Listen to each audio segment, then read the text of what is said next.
ပရိသတ်များအားလုံးပဲမင်္ဂလာပါရှင်။ရွှေ Audio Channel ကနေပြန်လည်ကြိုဆိုလိုက်ပါတယ်။ကျွန်တော်ရဲ့ Channel ကနေဇလံကောင်းများစွာကိုရွေးချယ်တင်ဆက်ပေးနေရပဲဖြစ်ပါတယ်။ဒီနေ့မှာတော့စာရေးသူဂျွန်နိုရေးသားထားတဲ့ချစ်စနီးငယ်ဆိုတဲ့ဇလံလေးရဲ့အစအဆုံးကိုတင်ဆက်ပေးသွားမှာဖြစ်ပါတယ်။ဇလံလေးမစတင်ခင်မှာကျွန်မရဲ့ Channel လေးကို Like and Subscribe လုပ်ထားပြီးတော့ဇလံသစ်တွေတင်တိုင်းမှာသိရှိနိုင်အောင်လေးဘေးနား Notification ခေါင်းလောင်းလေးကိုလည်းနှိပ်ထားပေးခဲ့ကြပါအောင်ရှင်။ဟုတ်ကဲ့ပါဒါဆိုရင်တော့ဇလံလေးကိုအခုပဲစတင်လိုက်ပါပြီ။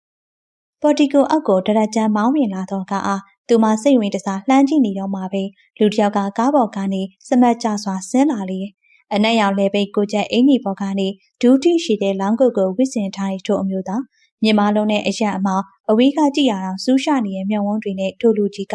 သူမဦးလေးရဲ့တငယ်ချင်းနဲ့ဘလို့ပဲကြည့်ကြည့်ဒီလူကြီးကကလေးဖေဖြစ်တဲ့သူမဦးလေးတဲ့အများကြီးပိုချောပိုနှူတယ် sorry ပဲငါကောင်ရငါနည်းနည်းနောက်ကျသွားရပါရဲ့ကွာငါလည်းရောက်တာမကြသေးဘူးထိုလူကြီးကသူ့ကုတ်အင်တီကိုချုပ်ခါဆိုဖာကြောမီမှာထိုင်လိုက်ပြီးလူကပါဆိုဖာမှာဝင်ထိုင်လိုက်လေ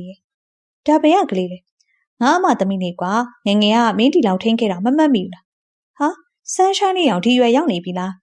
းဆန်းရှိုင်းတဲ့ရှိပထမဆုံးကြားဖို့တဲ့အခွန်ပေါ်ပဲအေးအခု10တန်းဖြည့်ပြီလို့ငောင်းနေလာနေရမမေကလည်းသူ့မျိုးတအားသေးနေရလေចောင်းပိတ်တာနဲ့တန်းပြီးခေါ်တာတော့သူကအိမ်မှာပြင်းလို့ငါနဲ့လိုက်ချင်နေဆိုလို့ခေါ်လာတာဟေးကို့မှတ်မိလားချီကောင်းသာရမ်းပြလိုက်မိငငယ်ကတော့မင်းကိုလက်ပေါ်မှာမစင်းပါဘူးချီဦးလေးဖြစ်သူကိုအာကိုတကြီးလှမ်းကြည့်လိုက်တယ်ဒါသဘောပေါက်တဲ့သူမဦးလေးကဝင်းကငါတူမလေးကိုငငယ်ကထိမ့်ပြီးခဲ့ဘူးတယ်ဘလောက်ငုံနေနေသူချီလိုက်ရင်တူမလေးကတန်းတိတ်သွားတာတန်းချိုင်းလေးဆိုတာနဲ့အတန်လာရောက်ပြေးပြီးသားပဲချီဝင်းဟင်းဆိုတဲ့ဦးလေးကြီးအားပြန်ကြည့်လိုက်ပြီးမှမမမီလို့တောင်းပန်ပါဦးအဲ့တော့ဟာချီကအရန်ငယ်သေးလို့ပ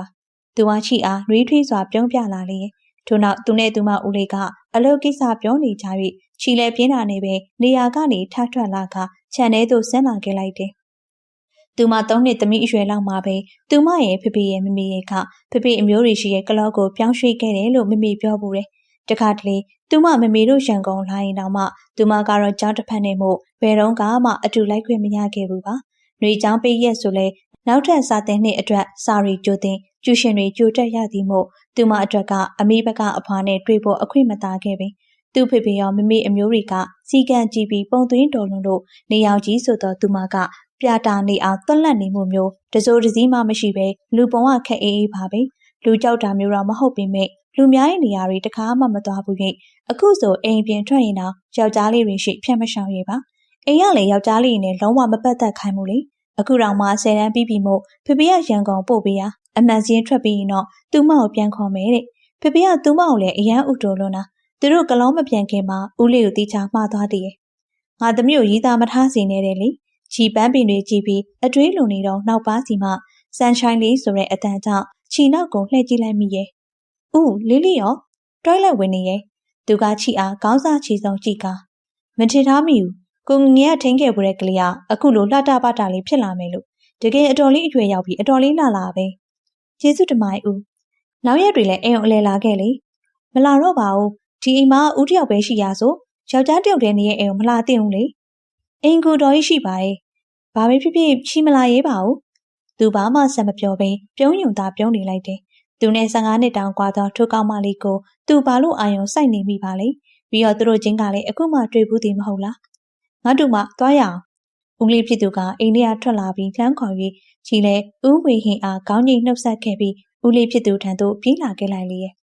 ဝေဟင်ငါတို့ပြန်တော့မယ်နော်အေးဖြည်းဖြည်းတငယ်ချင်းဖြစ်သူမြတ်သူရာကားလေးသူ့မြင်ကွင်းထဲကပျောက်ကွယ်သွားမှသူလည်းအိမ်ထဲဝင်ခဲ့လိုက်တယ်နေအောင်ကြီးဆိုတော့ထိုကလေးမလေးကိုလည်းသူမကြခင်မှာကျင်းတီပေါပြန်တွေ့ချင်းပြီးရဲ့ဒီလောက်ငယ်ရွယ်လုံးနဲ့ကလေးမလေးကိုဘာကြောင့်များဝေဟင်ရှင်းတဲ့တွေ့ကိစ္စဘလို့လဲ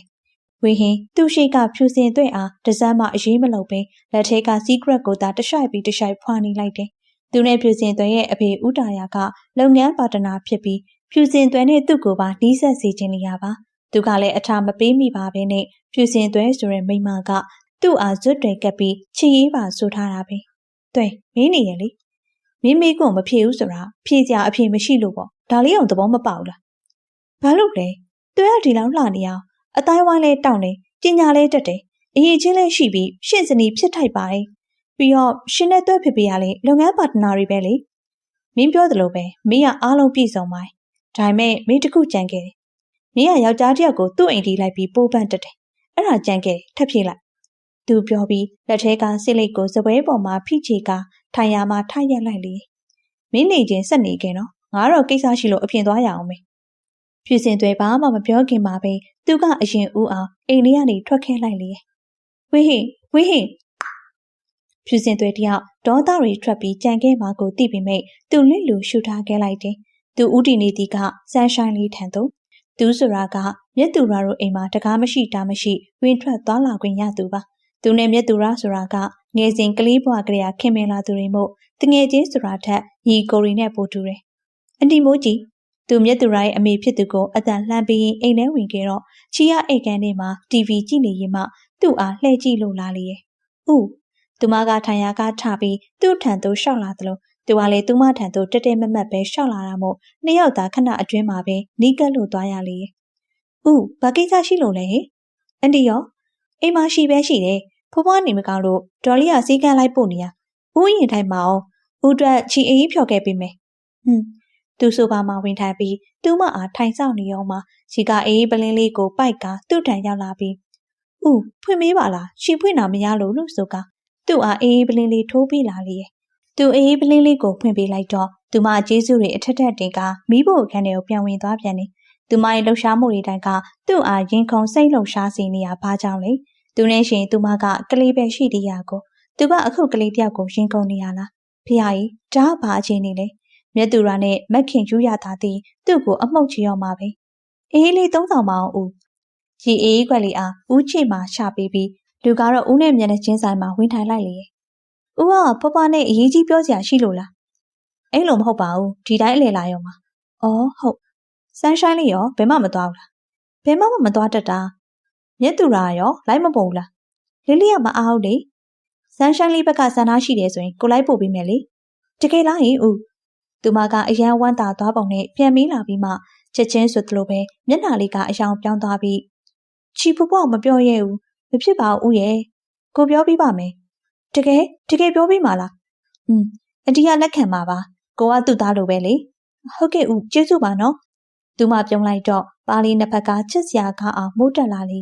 ပကုံးထောင်ရဲ့စပင်လေးတွေကခက်အုပ်အုပ်လေးနဲ့နူးညံ့စွာပျော့တွဲကျနေပြီးနှကန်းလေးတွေကလည်းပန်းသွေးရောင်ဆိုလက်နေပြန်သေးတယ်သူကသာသူမနဲ့ပတ်သက်သမျှကိုတခုချင်းစီကိုစားဖွဲ့နေပြီးမိသူမကတော့သူ့ကိုဦးလေးတယောက်လိုပဲမြင်နေမယ်ထင်ပါရဲ့ဘယ်တော့မှကိုထက်အသက်ထက်ဝက်လောက်ငယ်မဲ့ကလေးတယောက်ကိုအခုလိုရင်ခုန်မိလိုက်မယ်လို့သူတကားမှရှောင်လို့ပင်မစင်စားခဲ့ဘူးပါပြောရရင်သူကဒီချိန်ထိမိန်းမကိစ္စနဲ့ပတ်သက်ပြီးအရှုံချင်းကင်းခဲ့တဲ့သူ့ဘဝမှာမိန်းမတယောက်ကိုမဖြစ်မနေလိုအပ်တာမျိုးလည်းရှိလာမှာမဟုတ်ဘူးလို့ထင်ခဲ့တာအခုအဲ့ဒီခံယူချက်တွေကိုပြောင်းရတော့မယ်ထင်တယ်ဦးကသူကတိအတိုင်းသူမကိုအပြင်ခေါ်သွားဖို့ဖွားစီမှာခွင့်တောင်းပေးခဲ့လေငါသားနေဆိုအတီးကစိတ်ချပြီးသားဆိုပေမဲ့အတီးထပ်ပြီးမှားလိုက်အောင်မေအဲ့ဒီမြေလေးကိုဘာမှမဖြစ်စေနဲ့နော်သူမိဘတွေကတအားသေးလွန်းလို့သူတို့မှဒီသမီးလေးတယောက်တည်းရှိရဆိုပြီးပုံးဝေးတယ်လို့မွေးထားတာတကူကူဖြင့်အတီးကောင်းမောကြမှာစိုးလို့ပါစိတ်ချပါအနီယာစမ်းရှိုင်းလေးကိုချစ်ရလေးတကူတာမရှိစီပဲနဲ့အိမ်ကိုရှော့ရှူပြန်ပို့ပေးပါမယ်အေးပါစောစောလေးပြန်ခဲ့ကြအောင်နော်ဟုတ်ကဲ့နီလာစမ်းရှိုင်းလေးဖရှီတို့သွားပြီနော်အေးဦးကသူမလက်လေးကိုဆွဲပြီးအိမ်လေးကနေခေါ်ထုတ်လာခဲ့လေလမ်းရောက်တော့ဦးကစမ်းရှိုင်းလေးဘယ်သွားခြင်းလဲမသိဘူးလေဦးဝဲလိုက်ပို့ပေးပါစိတ်ထဲမှာလှုပ်ချင်တာတခုခုမရှိဘူးလားသူမမျက်တောင်လေးပုတ်ခတ်နဲ့စဉ်းစားခန်းထုတ်နေပြီးသူ့မှာကားမောင်းနေရင်မှသူမကိုလှည့်ကြည့်ပြီးအသေးတွေရနေရတယ်။စပင်လေးကိုစတုံးလေးနှစ်ဖက်ခွဲထားပြီးပန်းနုရောင်ပွိုင်းလာအင်ကြီးလေးနဲ့သူမကသူ့မျက်လုံးတွင်မှာတကိတ်ကလေးပေါက်စာလေးအတိုင်ပြီးမျက်နာကလည်းဘာမှမလိမ့်ထားသည့်တိုင်နူးညံ့ဖြူဥနေပြီးပါးပြင်လေးတွေနဲ့နှကန်းလေးတွေကပန်းရောင်တန်းကျင်ရဲ့အနေထားလေးမှာရှိနေလေရဲ့။ဟုတ်လေတခုတော့ရှိတယ်ဦးရဲ့ဒါပေမဲ့လေချီကလူများရဲ့နေရာမသွားတတ်ဘူး။စမ်းရှိုင်းလေးကဘယ်သွားကျင်လို့လဲ။ရုပ်ရှင်ရောဖြီကူတီရုပ်ရှင်ရောမှာရုပ်ရှင်သွားမကြည့်ဘူး။ဖေတို့ကလည်းမပို့ပေးဘူး။ချီကလည်းဖေတို့မပူဇာရဲခဲ့ဘူးလေ။ကို့တော့ပူဇာရဲနေပေါ့။ဒါပေါ့ဦးကသဘောကောင်းတာချီဦးကိုရမ်းခင်တယ်။ဟုတ်ပါပြီဗျာလိုက်ပို့ပေးမယ်နော်။ဝေဟင်သူမကောင်းနေလှမ်းကင်ပြီးပြောလိုက်တယ်။ချီကလည်းဘဝမှာဘယ်တော့မှမရဘူးတဲ့လွတ်လပ်မှုဆိုတာကိုဦးနဲ့မှခံစားဘူးတော့တာပဲ။ပြီးတော့ဒီကိုရောက်တော့မှဖြစ်ချင်တာတွေလှုပ်ချင်တာတွေအားလုံးကိုလှုပ်သွားအောင်မယ်လို့ချီစိတ်ထဲမှာတီးထားလိုက်တယ်။ သူမတို့ရုပ်ရှင်ရုံရောက်တော့ဦးကလက်မှတ်ဖြတ်ပြီးဒီနေ့သူမအတွက်မုတ်တွေအများကြီးဝယ်ပြီးရဲ့။ဆန်းရှိုင်းလေးကိုမုတ်တွေအများကြီးဝယ်ပြီးထားတခြားပါစားချင်သေးလေ။ထောင်အရမ်းများနေပြီဦးရဲ့ဟိုရုပ်ရှင်ရုံတဲ့မဝင်ရသေးဘူးလားယင်ခဏဆောင်ရအောင်မေအချိန်မကျသေးဘူးလေ။အော်ရုပ်ရှင်လက်မှတ်ကိုကြည့်ပြီးပြုံးစင်းစင်းဖြစ်နေတော့သူမကိုကြည့်ကဝေဟင်မှာလိုက်ပြောမိသည့်အထိဒီကလေးကသူ့ကိုအချိန်တိုအတွင်းမှာဒီလောက်ထိစိုးမိုးသွားနိုင်ခဲ့ရပဲ။သူတို့အချိန်ကြာလို့ရုပ်ရှင်ရုံတဲ့ဝင်ရတော့ချီပေးကောင်ကလည်းယောက်ျားလေးသူ့ပေးကောင်ကလည်းယောက်ျားလေးဖြစ်နေရောဝေဟင်ခမသူမလက်မောင်းလေးကိုဖတ်ပြီးသူမကိုလေးအားသူ့ဘက်မတိမသာဆွဲထားရသေးရဲ့။ဦးဘာလို့ဖတ်ထားလဲတတောင့်တတာဖြစ်မနေပဲနေလိမ့်မယ်။ဟိုဘက်ကယောက်ျားလေးလေကွာလူတယောက်ကိုအသက်လွတ်ပြီးဆွဆွဲတာမဟုတ်ပေမဲ့ကိုယ့်ဘက်ကကာကွယ်ထားအကောင်းဆုံးပဲ။ချီကသူ့အားနားမလည်သလိုမောကြည့်လာလေ။မုတ်စားတော့မလား။ဟုတ်စားမယ်။ဝေဟင်လက်တစ်ဖက်တင်းနဲ့ပဲပေါက်ပေါက်ဘူးကိုဖွင့်ပြီးသူမကိုပါအရန်သေးခွန့်ကျွေးလိုက်သေးတယ်။ကို့ဘာသာစားပါမေဦးရဲ့။အသားနေပါရုပ်ရှင်သားကြည့်။ဟုတ်။ဦးကမုတ်စားတာအစရေတောက်တာအစုံရှိကိုကုချီကိုလက်နဲ့မလောက်ခိုင်းမေသူပဲအကောင်လောက်ပေးလေရဲ့။သူမမိဘတွေတောင်မှနေမကောင်းတဲ့အချိန်ကလွယ်လို့အခုလိုမျိုးဘယ်တော့မှမလုပ်ပေးဘူးပါ။ဦးကသူမကိုအတော်တန်ရောစင်ရှိပုံပဲ။ငငယ်ကလေးကဦးကသူမကိုလက်ပေါ်ကနေမချဘူးသလိုသူမကလည်းဦးကိုအတော်လေးခင်တွယ်သေးတဲ့။မတွေ့ရတာ15နှစ်လောက်ကြာသွားတာတော့မှဦးကသူမကိုအခုထိချစ်နေတော့မေ။သူမတို့ရုပ်ရှင်ရုံကအပြတ်မှာဦးကသူမကိုအေးဆိုင်တဆန်ခေါ်လာပြီးရဲ့။ဆန်းရှိုင်းလေးဘာတောက်မလဲ။ဖျဲတီးဖြော်ရည်တောက်မယ်။ဖျဲတီးကြိုက်တာလား။ဟုတ်တယ်ဦး။သူလည်းဘာမှစက်မပေးပဲဝိတာကောင်လေးအားဖျဲတီးဖြော်ရည်နှစ်ခွက်ပေးပါလို့မှားလိုက်လေ။ဒါနဲ့ဆန်းရှိုင်းလေးက16နှစ်ပြီးတော့မှာလား။9လလောက်လို့တည်းရဲ့။ဩဒါဆိုရီးစားတို့ဆန်းရှိုင်းလေးကိုသဘောကျနေရဲ့သူဒါမှမဟုတ်ဆန်းရှိုင်းလေးဘက်ကသဘောကျနေတဲ့သူတွေဘာရောရှိလား။ဟဲမရှိပါဘူးရဲ့။ဖေဖေကယောက်ျားလေးတငယ်ချင်းတော့မထားခိုင်းဘူး။ဒီလိုတော့မှအောက်သက်သက်နဲ့ပို့ပေးရ။ဖေဖေကအချီကိုတစ်ဆက်လေးမှစိတ်ချမှာမဟုတ်ဘူး။ဦးကဘာလို့မေးရလဲ။ဘာမှမဟုတ်ပါဘူး။ဒီတိုင်းပဲသိကြလို့မေးကြည့်ရ။ထိုခိုင်ဝိတာကောင်လေးကသူတို့စီတို့ဖြော်ရည်ခွက်တွေလာပို့ပေးလေ။သူမကဖြော်ရည်ကိုပိုက်လေးနဲ့မှွေရင်မှဦးကရောဘာလို့ခုထိမိမမယူသေးရလဲ။ချစ်သူတွေဘာရောမရှိဘူးလား။မရှိပါဘူး။ကိုဘဝမှာဘယ်တော့မှမိမတယောက်ကိုမလိုအပ်ခဲ့ဘူး။အိမ်အောင်ပြုတ်ဖို့လည်းစိတ်မကူးခဲ့ဘူး။ဒါပေမဲ့အခုကအိမ်တော်မဟုတ်တော့ဘူး။သူမကသူ့စကားကိုစိတ်ဝင်စားသွားဟန်ပြည့်နေသောမျက်ဝန်းတွေနဲ့သူ့အားမျက်တောင်မခတ်တမ်းစိုက်ကြည့်လာလေ။ကိုခုကောင်မလေးတယောက်ကိုသဘောကျနေမိရဲ့။သူကကို့ကိုအတော်လေးစိုးမိုးထားတာ။သူနဲ့ဆောင်တာလည်းဘာမှမကြသေးဘူး။ဒါပေမဲ့ကိုကအတော်လေးညှိတွယ်နေရ။ तू ကရောမသိဘူးလား။မသိတော့ဘူး။ဦးကသူသိအောင်ပြောပြလိုက်လေ။ तू မုန်းတော့မှဆိုလို့သူ့ချစ်ကိုမရရင်နေပါစေ။အမုန်းနေရောမလို့ချင်း။ဦးကသူ့ကိုတကယ်ချစ်တာလား။တကယ်ပေါ့။သူ့ကိုမရှိမဖြစ်လိုအပ်နေပေမဲ့ကိုရှိကိုလည်းမတူရဲဘူး။ဆန်းရှိုင်းလေးတင်ကိုဘာလို့တင်လဲ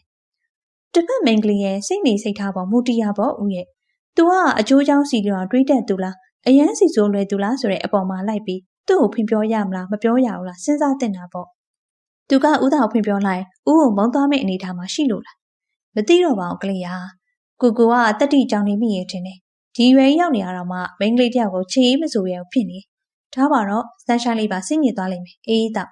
ဟုတ်ချီပါမှဆက်မမိပဲအေးသာဆက်တောင်းနေလိုက်လေ။ဦးလိုရုပ်ရည်ခံကြပြီးအတိုင်းဝိုင်းရှိရုပ်ရှိရေရှမ်းအမျိုးသားတယောက်ကတော့မှချီရေးဆိုဖို့တွန်းဆုံနေရတယ်ဆိုတော့အဲ့မိန်းကလေးကဘလို့မိန်းကလေးမျိုးမို့လို့ပါလေချီအရန်သိကျင်လိုက်တာဝေဟင်တယောက်ခြေလန်းကြီးတွေနဲ့ဈေးရုံထဲသို့ဝေယုံတုံးကဝင်လာခဲ့လေမိရဲ့ဆန်းရှိုင်းလေးကားနဲ့ချင်းမီကအခုဈေးရုံရောက်နေရဲ့ငိုဘဲငိုနေချော့လို့မရဘူးကွာမြတ်သူရရဲ့စကားကိုပြန်ကြားရလာတော့သူ့ရင်ထဲကအပူလုံးကြီးကပိုးပြီးကြီးထွားလာရတယ်မနေ့ကထိအကောင်းတိုင်းရှိနေတဲ့ကလေးကိုအခုကျဈေးရုံမှာတွေ့ရမယ်လို့ပဲထင်မလဲသူဆန်းရှိုင်းလေးရှိနေတဲ့အခန်းကိုရောက်တော့သူမကအဖွားဖြစ်သူရင်ခွင်မှာမိကငိုနေရှာ၍သူအတော်လေးစိတ်မကောင်းဖြစ်သွားရတယ်။ဆန်းရှိုင်းလေးဦးမောင်ဝေဟေဘင်းတငယ်ချင်းပြောရလားဟုတ်တယ်အန်ဒီသူဆန်းရှိုင်းလေးခြေချင်းဝင့်မှာကြီးတာရဲ့ပတ်တီကိုကြည့်ပြီ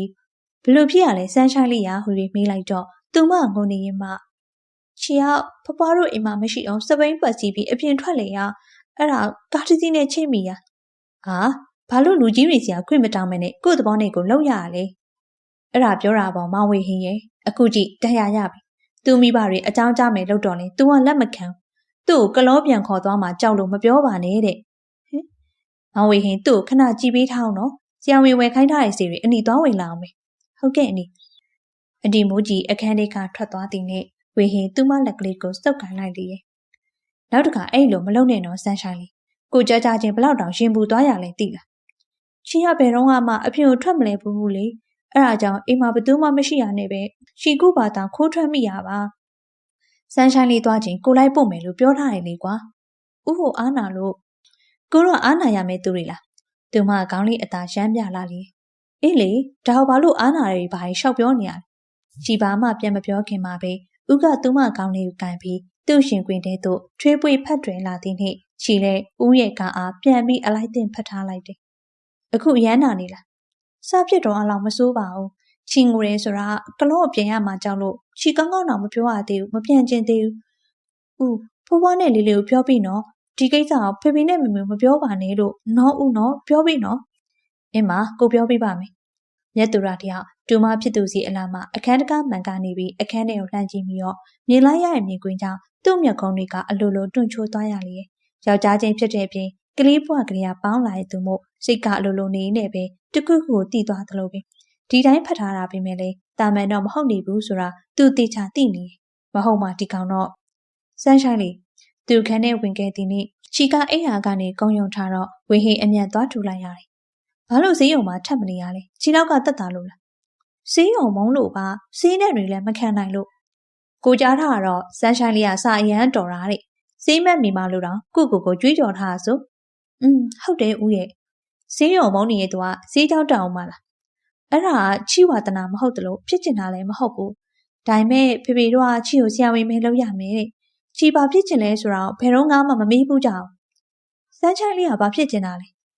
ဒါကဥကိုပဲပြောပြရနော်ချီရလေမင်္ဂလာပွဲရဲ့မွေးနေ့ပွဲနဲ့တခြားပွဲအခမ်းအနားကြီးတွေမှာပန်းလာဆင်ပြီးအလုပ်ကိုလုပ်ချင်တာ။အော်ဒါပေမဲ့မဖြစ်နိုင်ပါဘူး။ဖေဖေတို့ကလက်မခံမှတိကျတဲ့လောက်ပဲ။ထိုခိုက်မြတ်သူရအခန်းထဲဝင်လာပြီးအော်မင်းရောက်နေပြီပဲ။အေးခုနပဲရောက်တာ။ငါနဲ့ခဏစကားပြောရအောင်။ရရလေခဏလေးတော့ဆန်းဆိုင်လေး။ဟုတ်မြတ်သူရကသူ့အား channel တိခေါ်လာပြီးမှငါမင်းကိုမေးစရာရှိလို့ပဲဟင်။မေးလေငါတဲ့ပဲမေးမယ်ကွာ။မင်းငါတူမအောင်ကြိုက်နေရတာ။မြတ်သူရမိကွန်းကိုဖြေဖို့အဖြေက yes ဖြစ်နေ၍ဝင်းဟင်ပါပြန်ပြောလို့ပြောမှမသိမင်းနေရလေကွာကြိုက်နေရမဟုတ်ဘူးချစ်နေရငါစမ်းချိုင်းလေးကိုချစ်နေမိရသူရဟာဟိတ်ကောင်မင်းယူနေလားအဲ့ဒါငါတူမလေးမင်းတငယ်ချင်းတူမမင်းငငယ်ကညာထိန်းခဲ့တဲ့ကလေးကွာငါသိပါတယ်ဒါပေမဲ့ငါလည်းတမင်ရွေခဲ့တာမဟုတ်ဘူးသူ့လိုနေရင်ကိုချစ်မိသွားတာမရအောင်မင်းချစ်လို့မရအောင်သူ့အဖေကြောင့်မင်းပါသိလို့လေသူကသူ့တမျိုးနည်းနည်းလေးမှအထိခံတာမဟုတ်ဘူးငါအမမှာသဘောတူကောင်တူနိုင်လိမ့်မယ်သူ့ဖေကလုံးဝမရအောင်တစက်မှမရဘူးကွာဝေးဟင်ရမင်းဘေးမှာတက်တူရတူမိမတွေဝိုင်းနေအောင်မင်းဘာကိစ္စနဲ့ကလေးတယောက်ကိုမှသွားချင်နေရလေငါတကယ်နားမလဲတော့ငါလည်းငါ့ကိုကနားမလည်နိုင်ဘူးငါဆန်းရှိုင်းလေးကိုဘာကြောင့်ချစ်မိသွားမှန်းမသိရငါတခါတော့ကြိုးစားကြည့်ကျင်တယ်သူကဆန်းရှိုင်းလေးသာငါ့ကိုပြန်ချင်းတခြားဘယ်ရအောင်မဆိုငါကြော်လွားနိုင်မှာမင်းကတော့ပြဿနာပဲသူတို့အပြင်မှာစကားပြောနေရောမှအေကန်နီကဖုန်းကပြီးလာ၍မြတ်သူရရဲ့သမီးကဖုန်းကိုသွားကန်လိုက်လေဟယ်လိုအော်ဖူးငယ်လေးလားတီတီပါသမီးရဲ့တီတီခင်လားဟုတ်တယ်လူကြီးတွေပဲသွားလဲသမီးမမေနဲ့ဖွားဖွားအပြင်သွားတယ်ဖေဖေကတငယ်ချင်းနဲ့စကားပြောနေသမီးမမရောတီတီဖုန်းခေါ်တာမကင်လို့မမချီကနေမကောက်ဘူးကားတိုက်ခင်ရလို့အိတ်နေဟင်ကားတိုက်ခင်ရတယ်ဟုတ်ခင်ယူရကချက်ချင်းဖုန်းချဖြစ်ပြီးသမီးဖြစ်သူတန်းချက်ချင်းဖုန်းဆက်တယ်ကြီးကဖုန်းကိုဆိုင်းလန့်လုပ်ပြီးအိမ်ပြောနေရမို့ဖုန်းဝင်နေတန်ကိုမကြသမီးဖြစ်သူကဖုန်းမကင်တော့ခင်ယူရကမောင်ဖြစ်သူစီလှမ်းဆက်တယ်ဝင်းဟင်အိမ်ပြန်သွားတဲ့မြတ်သူရအိမ်ထဲဝင်လာတော့သူ့ပေါင်းမိအိတ်ကတ်တွေကဖုန်းကပြီးလာပြီးသူထုတ်ကြည့်လိုက်ရအမဖြစ်သူဆက်လာတာဖြစ်နေရကြောင့်သူအသက်ရှူပါတက်သွားသလိုပဲဟယ်လိုမမငါသမီးကားတိုက်ခင်ရရဲ့ဆိုနေဘာလို့ငါတို့မပြောရလဲဟမ်သူရကို့သားသမီးထိခိုက်တောင်မိဘတွေကမသိရအောင်ဆိုတာဖြစ်တင်လားနင်ကအခုပြောစမ်းမမခဏလေးစိတ်ကိုအေးထားအခုတူမလေးကကြီးကြီးမားမားဖြစ်သွားတာမဟုတ်ပါဘူးဒီတိုင်းကားနဲ့ချိတ်မိရောမယ်ဘလို့နေပေါ့ငါသမီးအခုလိုဖြစ်နေရဲ့ဆိုကနေနင်တို့ငါသမီးကိုဂရုမစိုက်ပဲပြစ်ထားလို့ပဲမဟုတ်ပါမမရာကျွန်တော်တို့တွေတူမလေးကိုဂရုစိုက်ပါဒါကလည်းအခက်မတင်လို့ဖြစ်သွားတာပါပြီးတော့ဘာမှကြီးကြီးမားမားမဖြစ်သွားပါဘူးအခုတူမလေးကတက်တာနေပြီတော်ပြီဘာမှထပ်မပြောနဲ့ရောငါတို့မကြခင်ရန်ကုန်လာမယ်ငါသမီးကိုပြန်လာကောမယ်ဒါပဲပြောပြီးအမဖြစ်သူကဖုန်းချသွားလေဘလို့တိသွားလဲကွာတိုးစင်ခုနှစ်နှစ်ရှိပြီဖြစ်သောသမီးဖြစ်သူကသူ့ထံရောက်လာပြီးဖေဖေ ခုနတီတီခင်ဖုံးဆက်တယ်အဲ့ဒါတမီလဲမမကားတိုက်ခင်ရတဲ့အကြောင်းပြောလိုက်တယ်။အော်တရက်ခန့်ညီကိုတမီဘာလို့လဲဖေထားလိုက်တော့မယ်မင်းကြီးမကြီးပြောပြီးရက်သူကလည်းအိမ်ပေါ်သို့ပေါက်ဆက်နဲ့တက်ခဲလိုက်တော့တယ်။အချိန်အားဖြင့်ည10 နာရီခွဲဖြစ်တယ်။ဝင်းဟင်သူလှုပ်ရှားရှိရာတွေလှုပ်ပြီးတင်နေအိမ်ရဝင်ဖို့ပြင်းနေရောသူကတင်ပေးစားကြည့်စပွဲပေါ်ကဖုန်းကပြီးလာ၍သူယူကြည့်လိုက်ရာဖုန်းစခရင်မှာပေါ်နေသည်ကစန်းရှိုင်းဆိုတာကြောင့်သူ့နှကန်းထက်မှာအပြုံးတွေပေါ်ပေါက်လာရလေရဲ့ဟယ်လိုစန်းရှိုင်းလေးဦးစန်းရှိုင်းလေးဘာဖြစ်တာလဲဘာလို့ငိုနေရလဲဖေနဲ့မမေကရှီအက်ဆီဒန့်ဖြစ်တဲ့အကြောင်းသိသွားပြီးအဲ့ဒါရှီကိုပြန်လာခေါ်တော့မှာတဲ့သူမငိုနေရင်မှသူ့ကိုရှင်းပြလာတယ်ဒါဆိုစန်းရှိုင်းလေးကဒီကိုဘယ်တော့ပြန်လာမှာလဲမဖြစ်နိုင်တော့ဘူးလေအခုလိုအက်ဆီဒန့်ဖြစ်သွားတော့ပိုဆိုးတာပေါ့ဟာဦးတခုခုမကူညီနိုင်ဘူးလားဟင်ချီတီမပြောတယ်ကလော့မပြန်ချင်ဘူးဦးရဲ့ကိုဘယ်လိုလုပ်ပြရမလဲမသိတော့ဘူးကိုလည်းစန်းရှိုင်းလေးကိုပြန်မလွတ်နိုင်ဘူးသူတို့ကြားမှာအချိန်တော်ကြာတိတ်ဆိတ်သွားလေကိုခုလာခဲ့မယ်စန်းရှိုင်းလေးစီရရင်ကိုဖုန်းဆက်လိုက်မယ်ဖုန်းကင်နော်ဘာလာလုံးပါလဲအဲ့ဒါရောက်ရင်သိမှာပေါ့ကို့အသာဆောင်နေနော်အေးရလူတွေမသိသေးနဲ့ဟုတ်ဝေဟင်လဲဖုန်းချပြီးရနဲ့သူ့ပန်ကန်နဲ့ပတ်ပုံတင်ကိုယူပြီးအိမ်ကနေထွက်လာခဲ့လိုက်လေသူမနဲ့မဝေဖို့ကတနည်းပဲရှိတော့တယ်ဦးကသူရောက်နေပြီလို့ဖုန်းဆက်တာနဲ့ချီလဲဖွားဖွားနဲ့ဦးလေးတို့မသိအောင်ခြေတော့ထော်နေနေပဲအိမ်လေးကနေတိတ်လေးခိုးထွက်ခဲ့လိုက်တယ်ဦးသူမချန်ပီယံရောက်တဲ့နေ့ဦးကသူမကိုလာဖတ်တယ်ဦးဘာလုပ်တာလဲဝေဟင်သူမကိုလွှတ်ပေးလိုက်ပြီး sorry ကိုရမ်းစိတ်လှုပ်ရှားသွားလို့ဦးကဘာလာလုပ်တာလဲကိုနဲ့ခဏလိုက်ခဲ့ပါလားဘယ်လဲတနေရာရအောင်ပေါ့ကို့ကိုယုံတယ်မလားဦးကလူကောင်းမင်းဟာယုံတာပေါ့အဲ့ဆိုကိုနဲ့လိုက်ခဲ့ပြောလို့မရအောင်လေကိုနဲ့လိုက်ခဲ့စန်းရှိုင်းလေးကလော့မပြန်ရတော့တာလည်းဖြစ်နိုင်တယ်တကယ်လားဟင်ဦးအရန်ဝေးလားမဝေးပါဘူးကို့ယုံနော်ဟုတ်ဦးချီဦးနဲ့လိုက်မယ်โอเคကားပေါ်တက်ဦးဝါချီကိုကားတကားဖွင့်ပေးလာတဲ့နေ့ချီလဲကားပေါ်သို့တက်လိုက်တယ်ဝေဟင်သူ့လုံနေရမှန်လားမှားလားသိချမသိခင်မှာပဲသူစန်းရှိုင်းလေးခိုးပြေးပြီးနေပါပြီစန်းရှိုင်းလေးသူ့ကိုအထင်လွဲပြီးမုန်းတီးသွားမယ်ဆိုလဲသူခံရမှာပဲသူကမှသူမနဲ့မခွဲနိုင်တာနောက်ပြဿနာနောက်မှရှင်းတော့မယ်ဦးရှင့်ကိုဘဲခေါ်လာလဲဟင်ကို့အိမ်မှာအရင်ကအိမ်ကူလောက်သွားဖို့တဲ့ဇနီးမောင်နှံရွာလीအော်ကိုတို့တွေရွာလူကြီးအိမ်ရင်သွားရသူတို့ကဒီရွာလို့ပဲပြောတယ်ဘယ်အိမ်ဆိုတာတော့ကိုလည်းမသိဘူးဟုတ်သူကအရှင်လျှော့မောင်းရင်းနဲ့ရွာထဲမှာတွေ့ရဲ့သူကိုမေးမြန်းရင်းဖြင့်ရွာလူကြီးအိမ်ကိုရောက်လာခဲ့တယ်သူတို့ရောက်သွားတော့ရွာလူကြီးကလည်းအရန်အသင့်ရှိနေ၍အတော်ပဲဖြစ်သွားတယ်ဒါကရွာလူကြီးအိမ်လားဗျဟုတ်တယ်အန်ကယ်ကရွာလူကြီးပဲဘာကိစ္စရှိလို့လဲကွသူစန်းရှိုင်းလေးလက်ကိုဆွဲပြီးရွာလူကြီးထိုင်နေတဲ့စပွဲမှာဝင်ထိုင်လိုက်လေဒီရွာမှာမိုးဆွေနဲ့အင်းမြိုင်ဆိုတဲ့ဇနီးမောင်နှံရှိလားဆိုတာသိချင်လို့ပါကျွန်တော်တို့ကသူတို့ဧည့်သည်တွေပါရှိတယ်မောင်ခဏဆောင်တော့ဦးလေးသွားခေါ်ခိုင်းလိုက်မယ်ဟုတ်ကဲ့ကျေးဇူးပါဗျရပါတယ်မောင်ထွန်းရေဟေးမောင်ထွန်းလာပြီတကြီးအတန်နဲ့အတူအိမ်ထဲကနေပြီးလူလက်ပိုင်းအမျိုးသားတို့ထွက်လာတယ်ဘာကိုင်းလို့လဲတကြီးမိုးဆွေနဲ့အင်းမြိုင်ကိုသွားခေါ်လာခဲ့သူတို့ဧည့်သည်ရောက်နေရဲ့လို့နာမည်ကဝေးဟင်ပါကြားရင်နော်ဝေးဟင်နဲ့မြန်သွားခေါ်လာခဲ့ဟုတ်ကဲ့တကြီးတို့လူကအခြေပနောင်းနဲ့တင်မှာတသားလေးဖြောင်ပြေးပြီးခြံထဲကနေထွက်သွားလေရောတယ်ဘလောက်မှပဲမကြလိုက်ပါခုနလူနဲ့အတူမိုးဆွေတို့လင်းများကသူတို့ရှိရာကြီးကိုရောက်လာကြလေဟာအခုလေဟုတ်မမလားလို့ဘယ်ကနေဘလို့ရောက်လာလဲဒီကောင်မလေးအောင်ဘာတူလဲသူ့ကိုတွေ့ရတဲ့မိုးဆွေရဒရက်ဆက်မေးလေငါနောက်မှအေးစေးရှင်းပြမယ်ဟုတ်ပြီကိုလေးလာကျွန်တော်တို့အိမ်ကိုသွားရအောင်အေးကျေးဇူးတင်ပါတယ်ဦးလေးကျွန်တော်တို့ခွင့်ပြုပါအေးဟုတ်ပြီ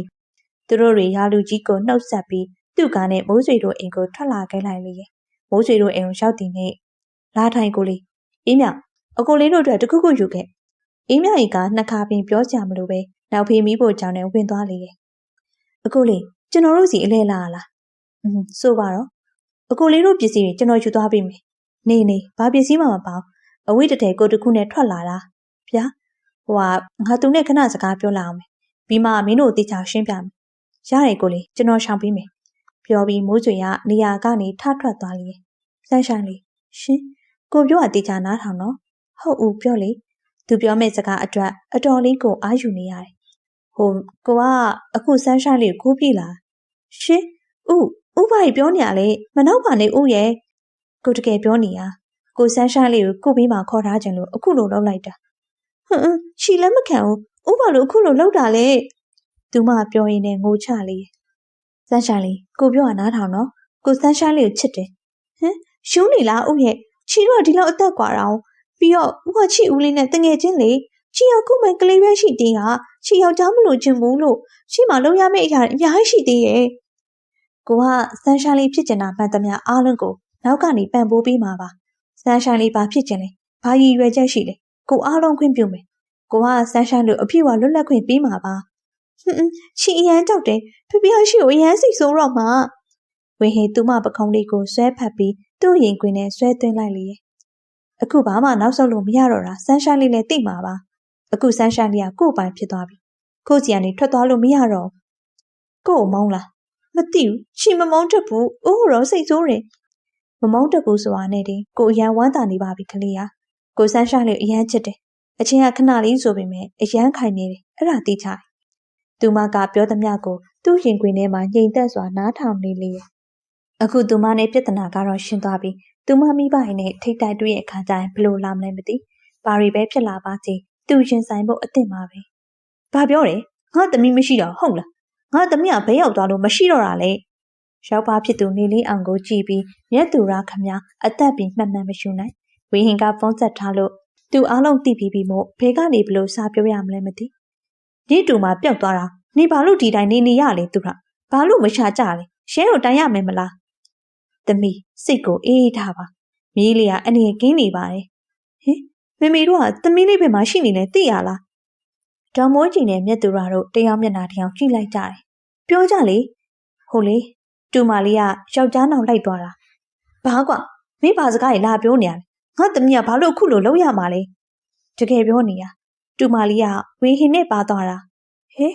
ထိုနာမည်ကြတော့ခင်ယူရမှာမျက်လုံးတွေဝိုင်းဆက်သွားခဲ့ရလေဝင်းဟင်ကြားဘူးတလို့ပဲနေလေးအောင်ကပြောချင်းပြီကျွန်တော်တငယ်ချင်းမရောက်ဖဟာငါသမီးက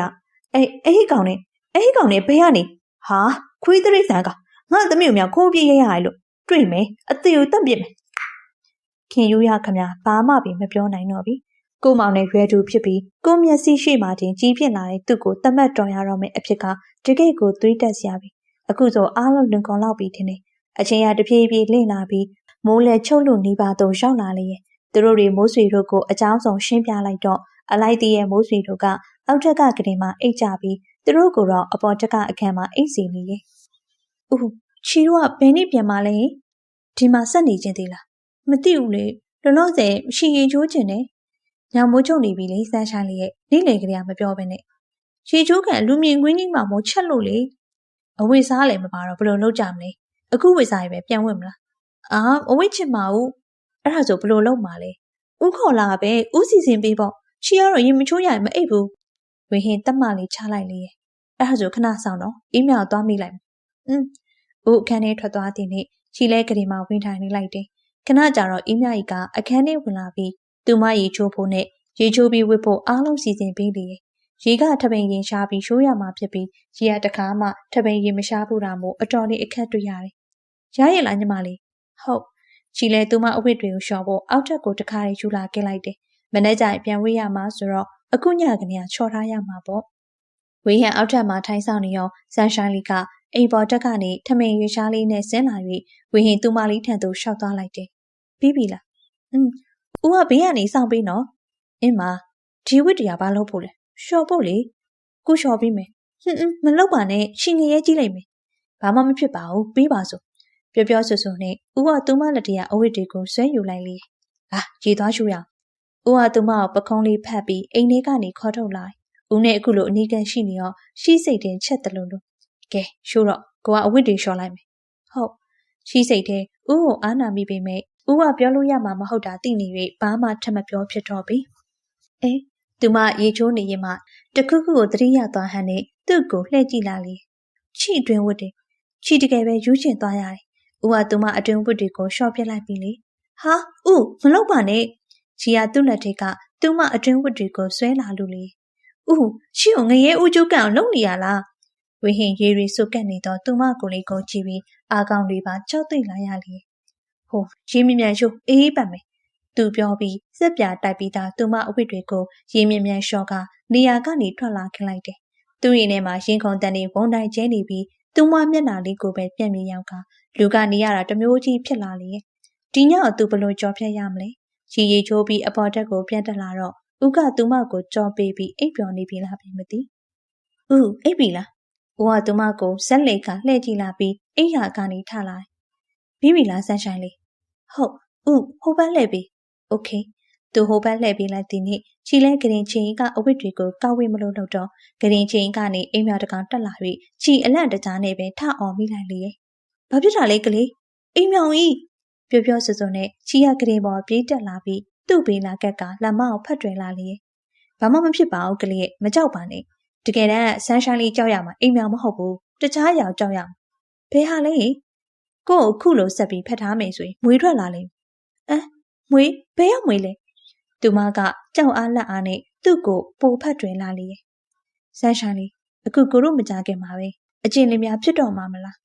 ။အိမ်နောက်တဲ့လေးများတွေဘာလို့ကြလဲဆိုတာကိုဆန်းရှိုင်းလေးသင်ပြရမလား။ဦးကသူမလက်မောင်းလေးတွေကိုစောက်ကင်လာပြီးသူမနဖူးလေးကိုလမ်းလာလေ။ဦးသူမအတန်တိုးလှလှလေးကသူ့နှလုံးသားကိုရိုက်ခတ်လာလေ။သူ့ကိုဦးလို့ခေါ်တဲ့နှက်ခမ်းလေးကိုသူ့သိမ့်ပိုက်ဖို့ကြံတော့သူမကခေါင်းကိုငုပ်ပြီးရှောင်းတယ်။ဆန်းရှိုင်းလေးရှီထောက်တယ်ဦးမကြောက်ပါနဲ့ကိုဆန်းရှိုင်းလေးကိုကျင်နာပါမယ်သူမကသူ့အားမျက်လုံးဝိုင်းလေးတွေနဲ့မော့ကြည့်လိုက်နော်ခွင့်ပြုနော်ဦးခရီးရလုံနေရနော်ကျိုးမကြတော့ဘူးမလားမကျိုးပါဘူးကလေးရဲ့ကျိုးလေကိုအစ်စ်ပြန်ဝယ်ပေးလိုက်မယ်အရန်လုံနေရနော်အိမ်မှာလုံနေပြီကိုမိုးဆွေတို့တီးသွားရင်ရှက်စရာကောင်းပါဦးရဲ့လှုပ်ရုံမကလို့ပြိုကြပါကြီးကိုလှုပ်ရှာရှာဆက်လုံပါပဲဦးနော်ကရင်ကျိုးမှာစိုးရိမ်နေခဲ့ပေမဲ့တကယ်မကျိုးသွားလို့တော့ပါသေးရဲ့မဟုတ်ရင်အဆက်ပြန်ကွဲသွားတော့မှာညအဖြစ်ပြက်ကြောင့်ချီမျက်နှာပူပြီးရှက်ရွံ့နေရနေပြီဦးနဲ့မျက်နှာချင်းမဆိုင်ပြီးတလို့အခန်းထဲကနေလဲလုံးဝမထွက်ပြီးသူမကမနှက်စာထွက်မစားတော့ပြီးဝီဟင်ကပဲသူမအတွက်မနှက်စာယူပြီးအခန်းထဲရောက်လာခဲ့လေဆန်းရှိုင်းလေးမနှက်စာစားရအောင်မစားသူမသူ့ကိုကြောပြီးကအိမ်နေရင်မှခက်ဆောင်ဆောင်လေးပြောလိုက်မစားလို့မရအောင်ညကလေးပင်ပန်းထားတော့ဗိုက်စာနေမှာကိုတည်သူ့စကားကြတော့ချီရအိယာကနေထထားလိုက်ပြီးသူ့အားပြီးဆောင်ဆောင်လေးကြည်လာလေဦးဘာလို့ပြန်အစဖော်နေရလဲမရှက်ပါနဲ့ကလေးရာဒါရှက်ရမယ့်ကိစ္စမှမဟုတ်ဘူးမသိဘူးထပ်မပြောနဲ့ရောနော်သူမနှက်ခမ်းအောင်တထောင်လောက်ဆူနေပြီမို့သူပဲပါဇက်ပိတ်လိုက်ရတယ်โอเคကိုမပြောတော့ထမင်းစားရအောင်ဒီမှာမနှက်စာကိုထမင်းပဲစားကြတာတဲ့ဆန်းရှိုင်းလေးစားတတ်ရဲ့လားဒါမှမဟုတ်ကိုတခုစီစဉ်ပေးရမလားစားတတ်ပါရဲ့ဟုတ်ပါပြီအဲ့ဒါဆိုကိုခွင့်ကြည့်မယ်နော်ချီပြုံးစေးစေးလေးနဲ့ခေါင်းငိတ်ပြလိုက်သည်နဲ့ဥကသူမကိုထမင်းခွန်ကြွေလာလေ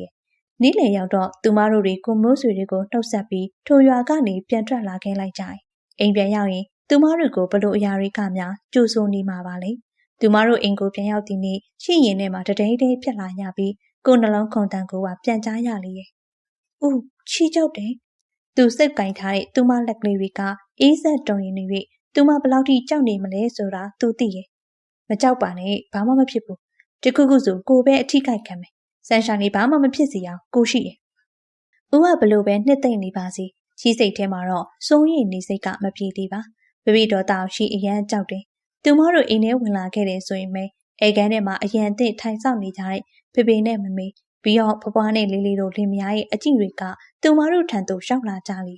အားလုံးထဲမှာဖေဖေအကြည့်ကကြောက်စရာအကောင်းဆုံးပဲခွေးမသားရှီတို့ဘာမှမစင်းစားနိုင်သေးခင်မှာပဲဖေဖေကဥကိုဆဲရေးပြီးသူမတို့စီလွှာကနေရောက်လာကဥကိုဆွဲထိုးပစ်လိုက်လျော်တယ်မင်းကိုငါတတ်မယ်ခွေးမသားမလုပ်ပါနဲ့အကိုခင်ကျူးရရောကြံတဲ့သူတွေပါဝိုင်းဆွဲပြီးမဲ့ဒေါသတွေကြီးနေတဲ့ဥနေလေးအောင်ကတော့ဝေဟင့်ကိုအမိအရာကိုထိုးနေတော့ပြီတော်ပါတော့ဖေဖေသမီးတောင်းပန်ပါတယ်ချီပါဝင်စေတော့ဖေဖေဒေါသကကြည်တံရောက်လာပြီးနေ့လေငါတတ်မှနေအောင်ကြည့်မိဘအဆက်ခွဲတဲ့ဟာမှဖေဖေကချီအားမရိုက်စပူဘာအောင်ရိုက်လာလေစမ်းဆိုင်လေးမြေဖေဖေရိုက်ချက်ကြောင့်ချီကိုလေးကကျမ်းပြင်ပေါ်သို့လဲကျသွားရတာတော့မှဖေဖေကကြီးနဲ့ပုံမပေါ်ပဲသူ့ခါကခပတ်ကိုဆွဲဖြုတ်လိုက်တာကြောင့်ချီပါဝင်အကောင်လုံးမျက်လုံးပြူးသွားရလေနေလေးအောင်ကလက်ကိုမြှောက်လိုက်သည်နေ့ဝေဟင်ကချီကိုလေးကိုအုံမိုးကဖက်လိုက်ပြီးဝင်ခံလိုက်ရသူ့လက်ထိပ်ကခပတ်ကဝေဟင်ကြောပြင်ပေါ်သို့ကျရောက်သွားတော့တယ်ဟင်ဥဘာလို့တာလဲဖဲ့ပါနေလေးအောင်လေစိတ်တူနေရမို့ဘသူ့ကိုပဲရိုက်မိလက်ကိုအရှိန်လျှော့ဖို့လုံးဝမစင်စားခဲ့ပြီတော်ပါတော့ကိုရက်ပါတော့မောင်နေလေးမင်းဒေါသတွေလျှော့ပါမင်းအခုလိုလောက်တော့ရောဘာများပြောင်းလဲတော့မှမဟုတ်လို့လေမင်းသမီးရော အရင်လိုဖြူဖြူစစ်စစ်ပြန်ဖြစ်မှာမဟုတ်လို့လားလက်လုံးချေလုံးဖြစ်ကုန်ပါမင်းရပ်ပါတော့ဒေါ်မိုးကြည်ဝင်ပြောမှပင်နေလေးအောင်လည်းလက်ကိုရက်လိုက်လေဦးရရဲ့လားရပါရဲ့ဘာမှစိတ်မပူနဲ့နော်ဝေဟင်ကနေလေးအောင်ကိုကြည့်လိုက်ပြီးဖြစ်ခဲ့သမျှအတွက်ကျွန်တော်တောင်းပန်ပါရဲ့ကိုအားလုံးကျွန်တော်အမှားပါကျွန်တော်အနေနဲ့လည်းစမ်းရှားလေးကိုမြက်မြက်နုံနုံချစ်ပေးမှာပါကျွန်တော်တို့ခွင့်ပြုပေးပါအကိုလေလေးအောင်ကတောက်ခေါက်ပြီးနေရာကနေလှည့်ထွက်သွားလေတော့တယ်မိဘတယောက်အနေနဲ့ကုသားသမီးကိုအကောင်းဆုံးလေးပဲဖြစ်စေခြင်းပေမဲ့အခုသားသမီးကမိဘရင်ကိုစုံကန်ထွက်သွားတာကိုဘယ်မိဘကများသဘောတူကြည့်ပြနိုင်ပါမလဲဒါပေမဲ့ဘလို့ပဲလက်မခံချင်အောင်တော့အရာအလုံးကဘာမှပြုပြင်ပြောင်းလဲလို့မရတော့ပါဘာတက်နိုင်တော့မှလဲဝေဟင်းတဲ့ချီတို့ကနေလေးအောင်ရဲ့ဆန္ဒတစ်ခုတည်းကြောင့်မင်္ဂလာပွဲကျင်းပမနေပဲရှေ့နေနဲ့သာလက်မှတ်ထိုးစီခဲ့လေချီတို့လက်ထက်စာချုပ်မှာလက်မှတ်ထိုးပြီးဒီနေ့ဖေဖေကချီတို့ကြော်တာကိုပင်မခံတော့ပဲကလုံးကိုပြန်သွားခဲ့လေမိမိကလည်းစိတ်မကောင်းဖြစ်ပေမဲ့မတက်နိုင်ပုံပြီဒုကိစ္စနဲ့ပတ်သက်ပြီးချီစိတ်မကောင်းဖြစ်ကအတော်လေးငိုခဲ့ရိုင်းဘပွားတော့နှစ်သိမ့်ဆိုင်မငိုပါနဲ့မြေရဲ့ဖေဖေကစိတ်ဆိုးတော့ခဏပါနောက်အချိန်ကြာလိုက်စီဆိုးပြေမှာပါတဲ့ချီတော့မထင်ပါဖေဖေကအရန်စိတ်ကြီးတာချီတိနေရပဲဝေဟင်အခန်းထဲဝင်လာတော့သူမအခုထိအငိုတိတ်ပုံမပေါ်သေး၍သူတက်ပြင်းတက်တဲ့ချပြီးကလေးမှဝင်ထိုင်လိုက်လေစမ်းဆိုင်လေးငိုပါနဲ့ရောပင်ပန်းမိုင်ကလေးရဲ့ဘာမှလာမပြောနဲ့အခုလိုဖြစ်အောင်ဦးကြောင့်သူမသူ့ကိုကြောပြီးကအိတ်နေရင်မှရန်လုံလိုက်ဦးကသူမလက်မောင်းလေးကန်ပြီးမျက်နှာလေးကိုငုံမိုးကြည့်လာတယ်ကလေးဒီညကိုတို့မင်္ဂလာဦးညနော်ဘာဖြစ်လဲခုကလေးကအရန်ခိုင်တာမှုရလေအကောင်းစားလေအဲ့တော့ကြိုက်တဲ့လောက်ကဲလို့ရနှာပူဝင်းကသူမကိုလေးအားဆွဲလဲလိုက်တယ်တော်ချီပါလို့ပြရမလဲချီနှက်ခမ်းကမင်းရင်နဲ့လူကလည်းစပွဲမှာဝင်ထိုင်လိုက်လေရပါရဲ့သမီးရဲ့အတော်ကိုပါသာလုံနိုင်ပါမောင်ဝေဟင်ကသမီးကိုဘာမှမခိုင်းနဲ့လို့မှားသွားတယ်သူမတိုင်းလုံးเสียလားအဲ့ဦးအမြင်ကိုကတ်တယ်မောင်ဝေဟင်ကသမီးကိုချစ်ချလို့ပါမဟုတ်တာဦးကအဲ့ဒါရှောက်ပြောနေရထိုစဉ်တိချတာပေါ့ तू ကမင်းလိုချက်တိတ်မှဘဲချစ်မလဲအတန်လာရောက်ကြည့်ပြီးတော့အရန်လာအမျိုးသမီးတူကသူမကိုလက်ပိုက်ကြည့်နေရင်မှမင်းကဝေဟိမိန်မပေါ့အမဘာတူလဲထိုအမကတော်ဝီရှင်ခဏရှောင်ပေးပါလားဟု၍အင်ကူအတော်ကြီးကိုပြောလိုက်တော့တော်ဝီလည်းနှက်ခါပင်ပြောကြမလို့ပဲနေရာကနေထွက်သွားပြီးနေတယ်ထိုကမှသူမကချိဖက်ပြန်လိုက်ကငါဖြူစင်သွဲဝေဟိနဲ့စိတ်ဆက်ထားတဲ့သူရှင်မင်းကလူလေးကြည့်လိုက်တော့လက်တော့လောက်ပဲရှိတယ်ရွာ့ရွာ့ရနော်ငါနဲ့စိတ်ဆက်ထားယောက်ျားလူယူတယ်ချီရလူယူတာမဟုတ်ပါဘူးဦးကသာချီကိုအတင်းတော်စမ်းမှာငါ့ကိုဘာမှအပေါ်လာပြောမနေနဲ့မင်းဘာသာဘာကြီးပဲဖြစ်ဖြစ်မင်းကစလိုက်ကြော်မှသူများခင်မောလောက်ခိုးတဲ့လင်းခိုးမှထိုအမရဲ့စကားတွေကြားမှာချီနှလုံးသားကဆက်ဆက်ခါနှားသွားရပြီးရင်ဘတ်တစ်ခုလုံးပြည့်ကျက်သွားရလေမျက်ဝန်းမှာလည်းမျက်ရည်တွေကချက်ချင်းပြည့်အိုင်လာပြီးပန်းပြင်ပေါ်သို့လှိမ့်စင်းလာလေဦးကသူမကိုဒီเจ้าတွေတကားမှမပြောခဲ့ဘူးပဲဦးကလူညာပဲမင်းကလူလေးကြည့်တော့လက်တောက်လောက်ပဲရှိတယ်ရွာ့ရွာ့ရနော်ငါနဲ့စိဆက်ထားယောက်ျားလူယူရင်တော်စမ်းမှာငါ့ကိုဘာမှအပေါ်လာပြောမနေနဲ့မင်းဘာသာဘာကြီးပဲဖြစ်ဖြစ်မင်းကစနိုင်ကြော်မှာသူများခင်မလားခိုးတဲ့လင်းကိုမှဖြူစင်သွဲဆိုတဲ့အမျိုးသမီးရဲ့စကားတွေကိုထက်ကပြန်ကြားရလာပြီးကြီးမျက်ရည်တွေမစင်နိုင်တာအခုထိပြီးဦးကိုလည်းအယမ်းစိတ်ဆိုးတယ်ဦးကသူမကိုတမင်လညာဖုံးကွယ်ထားခဲ့ရပြီဝင်းဟင်အင်ကိုပြန်ရောက်လာတော့ရှီကအခန်းထဲမှာတချုံချုံငုံနေတဲ့ကြား၍သူအထိတ်ထိတ်အပြပြနေပြီးအခန်းထဲသို့ခက်မြန်ဝင်လာခဲ့လေဆန်းဆိုင်လေးဘာလို့ငုံနေရလဲကျမ်းပြင်မှာဒူးထောက်ထိုင်နေပြီးနေရံမှာမိကငုံနေတော့သူ့မနာမှာခြေပြားထောက်ထိုင်ချပြီးမေးလိုက်တယ်လာမထိနဲ့ဦးမုန်းနေချီဟာသူ့ယွန်ဘက်ကိုတွန်းလှ၍နေရာကနေရက်လိုက်ပြီးအခန်းထဲကနေပြေးထွက်ဖို့ပြင်နေသည်မို့သူ့လက်ကိုအမိအရာဆွဲထားလိုက်ရလေဆန်းဆိုင်လေးဘာဖြစ်လို့လဲကလေးဟာကို့ဘာစိတ်ဆိုးနေရလဲဦးကလူညာဦးမစိတ်ဆက်ထားရသူရှိရတာနဲ့ရှိကိုလက်ထက်တယ်ဘလို့ဘေးကစိတ်ဆက်ထားသူလဲကိုဘသူနဲ့မှမစိတ်ဆက်ပါဘူးကလေးရဲ့ကလေးဘာကြီးပြောနေရအဲ့ဆိုဖြူစင်တွေဆိုတာဘသူလဲသူကကိုလုံငယ်ပါတနာရဲ့သမီးလေးကိုနဲ့သူကဘာမှမပတ်သက်ရပြန်ပြီဘာမှမပတ်သက်ပဲနဲ့သူကရှိကိုစနိုင်ကြော်လို့ပြောမှာမလားပြောရင်းနဲ့သူမကသူ့ရင်ဘက်ကိုထုရိုက်လာလေသူကကလေးကိုစနိုင်ကြော်လို့ပြောသွားရင်ဟုတ်လားဒီမိမတော့ကွာသူချစ်ချင်းပဲဘောင်းမီအိတ်ကက်ထဲကသူ့ဖုန်းဆွဲထုတ်ပြီးကိုတက်ထဲကနံပါတ်တစ်ခုနှိပ်လိုက်လေဟယ်လိုဖြစ်စဉ်တွေမင်းကဘာကိစ္စနဲ့ငါဇနီးကိုစော်ကားမော်ကပြောဆိုရရကျမပြောဘာမှနေလို့လဲရှင်ကသစ္စာဖောက်ကောင်ပဲဝေးဟင်းအဲ့လိုပြောရမင်းနဲ့ငါဘာပတ်သက်လို့လဲဘာ မင်းဘာသာအရှက်မရှိပဲငါ့ကိုတွေ့ကန့်နေရငါကမင်းကိုနည်းနည်းလေးမှစိတ်ဝင်စားတာမဟုတ်ဘူးနောက်တစ်ခါမင်းအခုလိုထပ်လုပ်မယ်ဆိုရင်ငါအဆိုးမစိုးနဲ့သူ့တိတ်ခါအထီပါမခံနိုင်နဲ့မင်းအဖေနာတယ်မင်းမကောင်းကြောင်နေမရောက်စီချင်းအေးစေးနေလိုက်သူပြောပြီးဖုန်းချပြစ်လိုက်လေသူမိန်းကလေးတယောက်ကိုအခုလိုနစ်နစ်နာနာမပြောချင်ပေမဲ့ခုချိန်မှာသူ့အတွက်ကဆန်ရှိုင်းလေးတန်တရားကင်းဖို့ကအဓိကပဲဆန်ရှိုင်းလေးကြားပြီနော်ကိုဘယ်မိန်းမနဲ့မှမပတ်သက်ဘူးကြီးကသူ့ရင်ဘက်ကိုတွန်းလှုပ်ပြီးဂရင်ပေါ်စောင့်ကြည့်အောင်ကြည့်ဝင်ထိုင်လိုက်လေဝင်းဟင်းလဲသူ့မပြီးမှကတ်ထိုင်လိုက်ပြီးမှကလေးကို့ကိုရှုံးပါကွာကိုတကယ်ကိုဘယ်မိန်းမနဲ့မှအရှုပ်ရှင်မရှိခဲ့ဘူးကလေးရဲ့မယုံရှုံးပါစို့ကလေးရောအောင်ကိုဘာနဲ့တက်တည်ပြရမလဲ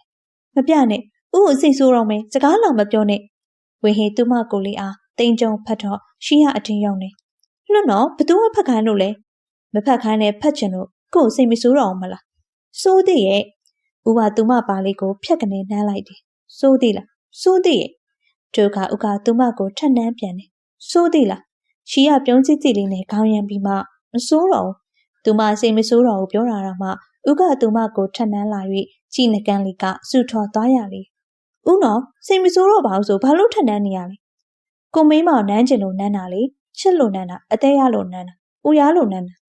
ဟာဥနော်ဘာပြောနေမှမသိဘူးရှက်သွေးဖြာပြီးမျက်နှာတစ်ပြင်လုံးပန်းရောင်တန်းနေတော့သူမမျက်နှာလေးအားဥကငုံကြည့်လာပြီးမှရှက်နေတဲ့ပုံလေးကလည်းချစ်စရာလေးထန်တန်းကျင်လာပြီမနှမ်းနဲ့အမြင်ကက်စရာသူမနာကပ်ပြီးသူမကိုမရေပဲမနေနိုင်အောင်အမျိုးစုံလှုပ်ပြနေတော့ဦးအားချီစိတ်ထဲမှာအတော်လေးခင်တွယ်မိရဲ့ဥကသူမရဲ့အလုပ်ကိုအစွမ်းကုန်လိုက်တော့ပထမဦးဆုံးလူပြီကလေးချစ်စရာကလေးငယ်လေးဦးအားအိပ်ပျော်လိုဖြစ်နေတော့သူမနာတိုးကပ်လာပြီးသူမခါလေးကိုလှဖက်ကခေါ်လာခြင်းပဲအိတ်ချင်နေပြီလာ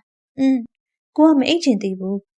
အဲ့ဒါကိုချီကဘာလုပ်ပေးရမှာလဲကိုကိုပင်ပန်းပြီးကောင်းကောင်းအိပ်ပျော်အောင်လုပ်ပေးချီကအိတ်ချင်မှုတို့ရုပ်လေးနဲ့သူ့ကိုမျက်လုံးဖွင့်ကြည့်လာလေဘယ်လိုမျိုးလဲမကြခင်မှာပဲမြန်မာတနိုင်ငံလုံးစောင့်မျှော်နေကြတဲ့မဟာတကြံကိုကြားရောက်လို့လာခဲ့လေအပေါင်းအသင်းမရှိတဲ့သူမအဖို့ကရက်ွက်ထိတ်မှာပဲကလေးတွေနဲ့အတူရေကစားခဲ့တယ်ဦးကသူမကိုခေါ်တာကကလေးပိုတဲ့ကလေးပိုပြန်လာပြီလားဒီကုလုံးရေပြီးစိုးနစ်ပြီးကျွတ်ဆုံရုပ်ပေါက်နေတော့သူမအားဥကအိမ်ပါဝါကနေလက်နှစ်ဖက်ပိုက်ကားဖြင့်စီးကြုံနေသည်ပြီဟုတ်ဦးပြန်လာပြီသူ့သွားလေးဖြီးပြီးရဲပြနေတော့သူမလေးအားဝေဟင်ကြည့်ရင်နဲ့အသေးရလာရတယ်လာခဲ့အဝိစားလိုက်မယ်ဟုတ်ဦးဆွေးခေါ်ရနောက်ကိုသူမခက်တုံနဲ့လိုက်ခဲ့လိုက်တယ်အခန်းထဲရောက်တော့ဦးကသူမကိုအဝိစားလဲပြီးရေစော့တာပြောဖို့ကောင်းလားကောင်းတာပေါ့ဦးရဲ့တကြံရောက်တိုင်းဖေဖေတို့ကရှိကိုရေစော့ခွင့်မပေးကြဘူးရက်ွက်ထဲမှာရွယ်တူကောင်လေးတွေရှိလို့ရှိကိုစိတ်မချဘူးလေအခုမှပဲချီရတကြံမှာရေစော့အရာတောင်တိတော့တာအဲ့ဒါဦးကြောင့်မင်းသိလားဦးနဲ့လက်ထက်လိုက်လို့ဦးကဖေဖေတို့လိုမဟုတ်ပဲချီကိုလိုလိုက်လို့တော်တည်းမဟုတ်ရင်ချီတော့တအားသေးချင်မှာပဲတော်ပါသေးရဲ့ကိုယ်စိတ်ထဲမှာစမ်းချိုင်းလေးကကို့လိုဦးလေးကြိုယူလိုက်ရလို့နောင်နာရနေမှာစိုးရိမ်နေဦးကဦးလေးမဟုတ်ပါဘူးဦးကချောတယ်အေးရလဲရွှေပြီးခန္ဓာကိုယ်လဲတောင်းတယ်ဦးကချီရဲ့လေးလေးနဲ့ရွယ်တူလို့မထင်ရတာဦးကအများကြီးပုံလို့ပိုကြည့်ကောင်းတယ်ပိုချောတယ်ဟာလူကိုရှိထားပြီးချီးကျူးနေရနေတော့မနေတတော်တကယ်ပြောတာပါဆိုမှဦးကလည်းဝင်းဟင်သူမကောင်းလေးကိုအုံမိုးကန်ပြီးဟုတ်ပါပြီကို့အတွက်ကလည်းဇန်ဆိုင်လေးကချစ်စရာအကောင်းဆုံးနဲ့အလှဆုံးမိန်းကလေးပဲလို့ဆိုကသူမနဖူးလေးကိုနမ်းပြီးသူမကြောပြင်လေးကိုတိုင်းဖက်ကရင်ခွင်ထဲမှာဖတ်ထားလိုက်တယ်ဦးညနေကျရင်လည်းသွားဆောင်အောင်မယ်နော်အင်းမသွားရပါမယ်ဇန်ဆိုင်လေးလိုချင်တာဖြစ်သမျှအားလုံးရစီရမယ်ကျေးဇူးတင်ပါတယ်ဦးလို့ပြောပြီးသူမကသူ့ခါကိုပြန်တိုင်းဖက်လာတော့လေဦးရေသွားဆောင်ရင်ဦးလည်းအတူလိုက်ခဲ့ပါလားသူတို့နေ့လေစာအတူစားနေမှချီရပြောလာခြင်းပဲမလိုက်ချင်ပါဘူးကလေးဟာခမ ्या လေးသာကလေးပို့လို့ပါကလေးပို့ကြီးခေါ်နေရပဲမဟုတ်လို့လားသူမနှကန်းလေးကိုဆိုပြီးထမင်းပကံကိုသာဇုံးနဲ့ထုံးဝင်နေလေကဲပါနှကန်းကျုံနေနဲ့ထမင်းစားငါရိုးတွင်ပေးဟုတ်ပြီဦးဟာသူ့ထမင်းပကံကိုဘေးဖယ်ပြီးသူမထမင်းပကံလေးကိုလှမ်းယူလိုက်လေငါရိုးကိုတီချာဂီယူတဆိုင်နှွေပေးနေတော့ဦးကိုကြည့်ပြီးချစ်ရင်ထဲမှာလိုင်းလေးတစ်ခုဖြတ်ပြေးသွားရတယ်အဲ့ဒါပါလေဆိုတော့ချီလဲတေချာမသိပါသူမဂီယူဆိုင်တဲ့ဦးရဲ့ပုံစံကိုတော့ချီအရန်သဘောကျတယ်သူမပြောတော့ရေမစော့ခြင်းမလိုက်ချင်ဘူးဆိုတဲ့ဦးကသူမညဘက်ရေထွက်ဆော့တဲ့အချိန်မှာနောက်ကနေမသိအောင်လိုက်လာလေဟာမမကြီးလာပြီလားအေးနင်တို့ကငါ့ကိုလည်းမဆောင်ကြအောင်ကလေးမြာသူမနောက်ကိုလှည့်ကြည့်ပြီးမှဦးလေးကလည်းတောင်းတဲ့ရေတူဆော့မလို့လားလို့ပြောလာ၍ခြေနောက်ကိုလှည့်ကြည့်လိုက်တော့ဘောင်းမီအိတ်ကပ်တွေတဲ့လက်ထည့်ပြီးသူမပြုံးပြုံးကြည့်နေသည်ပြီဦးပြောမလိုက်ဘူးဆို စိတ်ပြောင်းသွားတာကိုရောဆိုရင်ဆန်းရှိုင်းလေးပြောပါမယ်အာပြောတာဘောလို့ဦးရဲ့မဟုတ်ရင်ဘာလို့ဦးကိုခေါ်နေမှာလဲသူ့လက်မောင်းကိုခိုတွဲပြီးသူ့ကိုမော်ကြီးကပြောလာတော့သူမမျက်နှာလေးမှာပျော်ရွှင်ခြင်းအရေးအယောင်တွေပြည့်နှက်လို့နေရှာတယ်။ဒီစောရကလေးပေါက်စာတွေကြားမှာရေအတူစော့နေရတဲ့ကို့အဖြစ်ကိုပြန်တွေးပြီးတော့သူအတော်လေးရဲကျင်းမိရဲ့သူဇနီးလေးကတော့ဖြစ်တကယ်ကိုစိတ်လို့ကိုလို့ပြောနေရှာတယ်။အဲ့ဒါနဲ့တင်ကိုသူအရန်စိတ်ချမ်းသာနေရပါပြီ။သူမကိုအမြဲတမ်းပြောနေကြခြင်းနေ။တကြမ်းလေးခဏလေးနဲ့ပြီးသွားပြီ။ဘာလို့များတကြမ်း၄ရက်ပဲသတ်မှတ်ထားတယ်မသိဘူး။တလားလောက်သတ်မှတ်ဘာဖြစ်မှကြလို့ပဲ။ခေါင်းပြီးရင်နဲ့ပါဇက်ကပွားစီပြောနေတော့သူမလေးနာတော့ဝေဟင်ပြုံးတိနဲ့ရှောက်လာပြီးပကုံးလေးကိုဆွဲခံလိုက်တယ်။ဒီလိုခိုင်းရဲ့ကြီးမှာစိတ်ကိုအေးအေးချမ်းချမ်းထားမှပေါ့ကလေးရ။ကြီးလက်ထဲကဘီးကိုချပြီးဥကိုမောကြည့်လိုက်ပြီးဥကိုပြောစရာရှိတယ်။ဘာများလဲ။ဝေဟင်သူမနာမှာခြေပြားထောက်ထိုင်ကြလိုက်တော့သူကချိတက်ပုံနှိပ်သွားတယ်။သူမကသူ့ကိုငုံကြည့်လာပြန်တယ်။ခြေရပြောဘူးတာမှတ်မိလား။ခြေကပန်းလာခြင်းနဲ့အလုပ်ကိုလုပ်ချင်တာလို့မှတ်မိရဲ့လေအဲ့ဒါချီကိုအဲ့ဒါနဲ့ပတ်သက်တဲ့အလုပ်တစ်ခုတွေ့ထားတယ်။ तू ကမင်္ဂလာပွဲတွေစီစဉ်ပေးရဲ့ကုမ္ပဏီတဲ့။အခုအဲ့မှာဝန်ထမ်းခေါ်နေရဲ့ချီအဲ့မှာအလုပ်လုပ်ချင်တယ်။ဖြစ်ပါမလားကလေးရဲ့တော်ကြကလေးပင်ပန်းနေပါအောင်မယ်။ပြီးတော့ကျောင်းလေးတက်ရအောင်မအောင်။ဖြစ်ပါရဲ့ဦးရဲ့ဓာချီရဲ့ဝါသနာလေးကျောင်းတက်ဖို့ကလည်းအဝေးလိုပါတည်းရဲ့အောင်ချင်းတောင်မထွက်သေးရဲ့ဟာလောက်ပါဦးရဲ့ခွင့်ပြုပေးနော်။ဟုတ်ပါပြီ။ဆန်းရှိုင်းလေးကစန္ဒရှိနေမှာတော့ကိုခွင့်ပြုပေးပါမယ်။တကယ်တော့ဦးတကယ်ပေါ့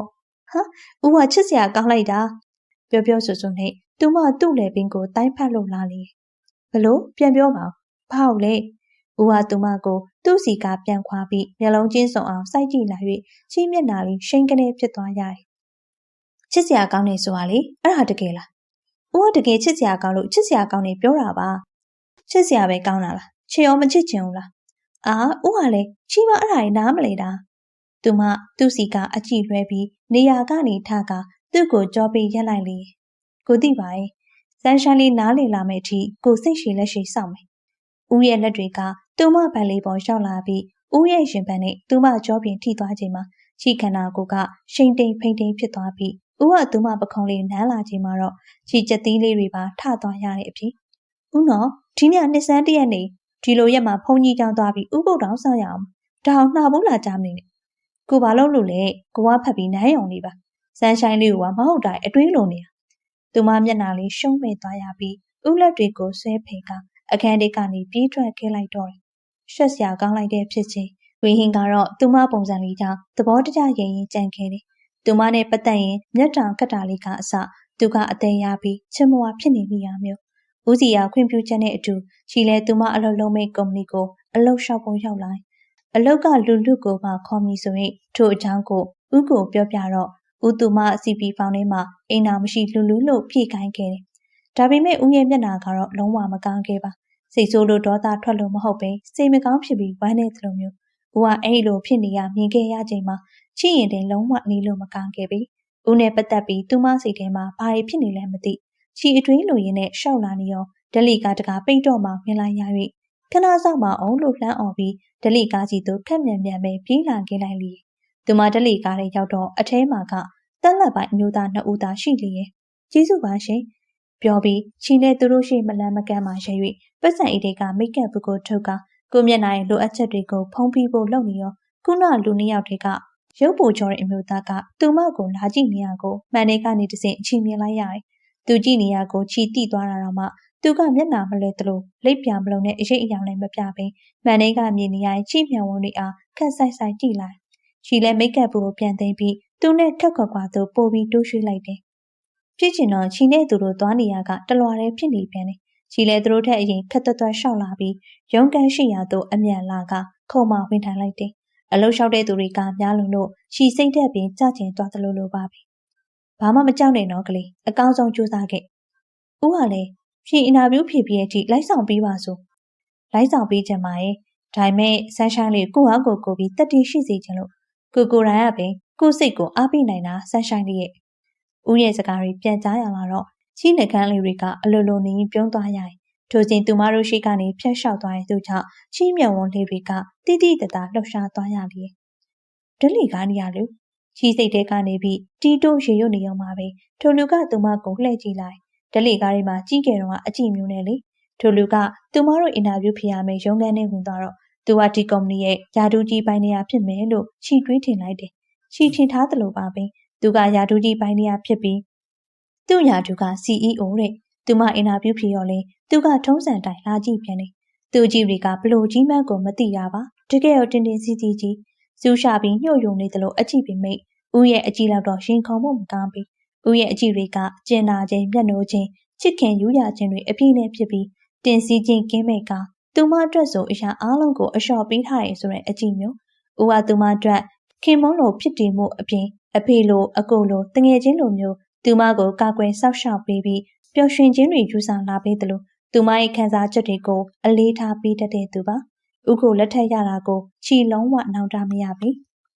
ညနေဦးအိမ်ကိုပြန်လာတော့ချီကဦးကိုအပြေးလေးထွက်ကြိုလိုက်တယ်ဆန်းရှားလေးအင်တာဗျူးဖြေကန်အဆင်ပြေခဲ့ရလားဦးကချီပခုံးလေးကိုဖတ်ပြီးမေးလာခြင်းပဲပြည်တဲ့ဦးပြောတယ်လို့မျိုးချီအကောင်းဆုံးစူးစမ်းခဲ့ရပဲရတာမရတာအပါထားအကောင်းဆုံးလုပ်နိုင်ခဲ့လို့ကြည်နေတယ်ချီစမ်းပါအောင်ကွာငါစနေလာအရွယ်နဲ့မလိုက်အောင်တွေးခေါ်တက်လိုက်တာဦးကသူမပခုံးလေးကိုဖတ်ရင်းနဲ့အိမ်ပေါ်တက်လာလေအဲ့လိုဆိုမှရှင့်မွေနေရောက်တော့မှာနော်ဦးဘာလုပ်ပြီးမှလဲဆန်းရှိုင်းလေးကဘာစိတ်ကူးထားလို့လဲကို့ကိုပြောပါဦးစီစဉ်ပြီးအားလုံးချီရလက်ခံမှာပါဦးကချီကိုမင်းလေးလှုပ်ပြီးမှာပေါ့နော်လှုပ်ပြီးမှာပေါ့ဗျာကိုကလေးရဲ့လူကြီးစားဖြစ်ခြင်းပဲလေကိုကအမတ်တရကောင်းလေးဖန်တီးပေးမှာဦးကလေချီပေါ်မှာအရန်ကောင်းတာပဲနော်ချစ်လို့လေချစ်တော့စိတ်ချမ်းသာကြခြင်းတာပေါ့ဦးစကောက်ကြတော့ချီရင်ထဲမှာတိတိတသားလှုပ်ခတ်သွားရတယ်ဦးရဲ့အပြုတ်မှုတစ်ခုချင်းစီတိုင်းကသူ့မနှလုံးသားကိုအမြဲတွေးထွေးနေရပြီသူ့ပန်းမျက်နှာမူပြီးပင်ပန်းစွာအိမ်ပေါ်ကျနေတဲ့သူမမျက်နှာလေးအားဝင်းဟင်မျက်နှိုးစွာငေးဆိုင်ကြည့်ရင်ပါးပြေနုနုလေးအားလှမ်းကန်လိုက်တယ်အိမ်ရဲ့ပုံစံလေးကအစချစ်မြတ်နိုးစရာကောင်းသောသူ့ဇနီးငယ်လေးဘယ်တော့ခါမှချစ်မဝနိုင်တဲ့သူ့ဇနီးငယ်လေးသူရမ်းချစ်ရပါသောသူ့ဇနီးငယ်လေးသူမနဲ့သာဝေးရရင်သူခံနိုင်မရှိမှကျင်းတည်ရဲ့သူကြည့်နေရောသူမမျက်ခုံလေးတွေကလှုပ်ခတ်လာပြီးမျက်လုံးလေးတွေကခက်ပြေးပြေးပွင့်လာလေရဲ့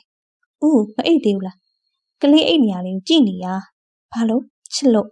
ပြောပြီးဦးကသူမနှစ်ဖူးလေးကိုနမ်းလာလေဦးကလူဆိုရင်ချစ်ကိုအမြဲနိုင်ကျင့်တယ်ကိုကဒီထက်မကအနိုင်ကျင့်ခြင်းသေးရအချိန်တိုင်းနေ့တိုင်းညတိုင်းပဲ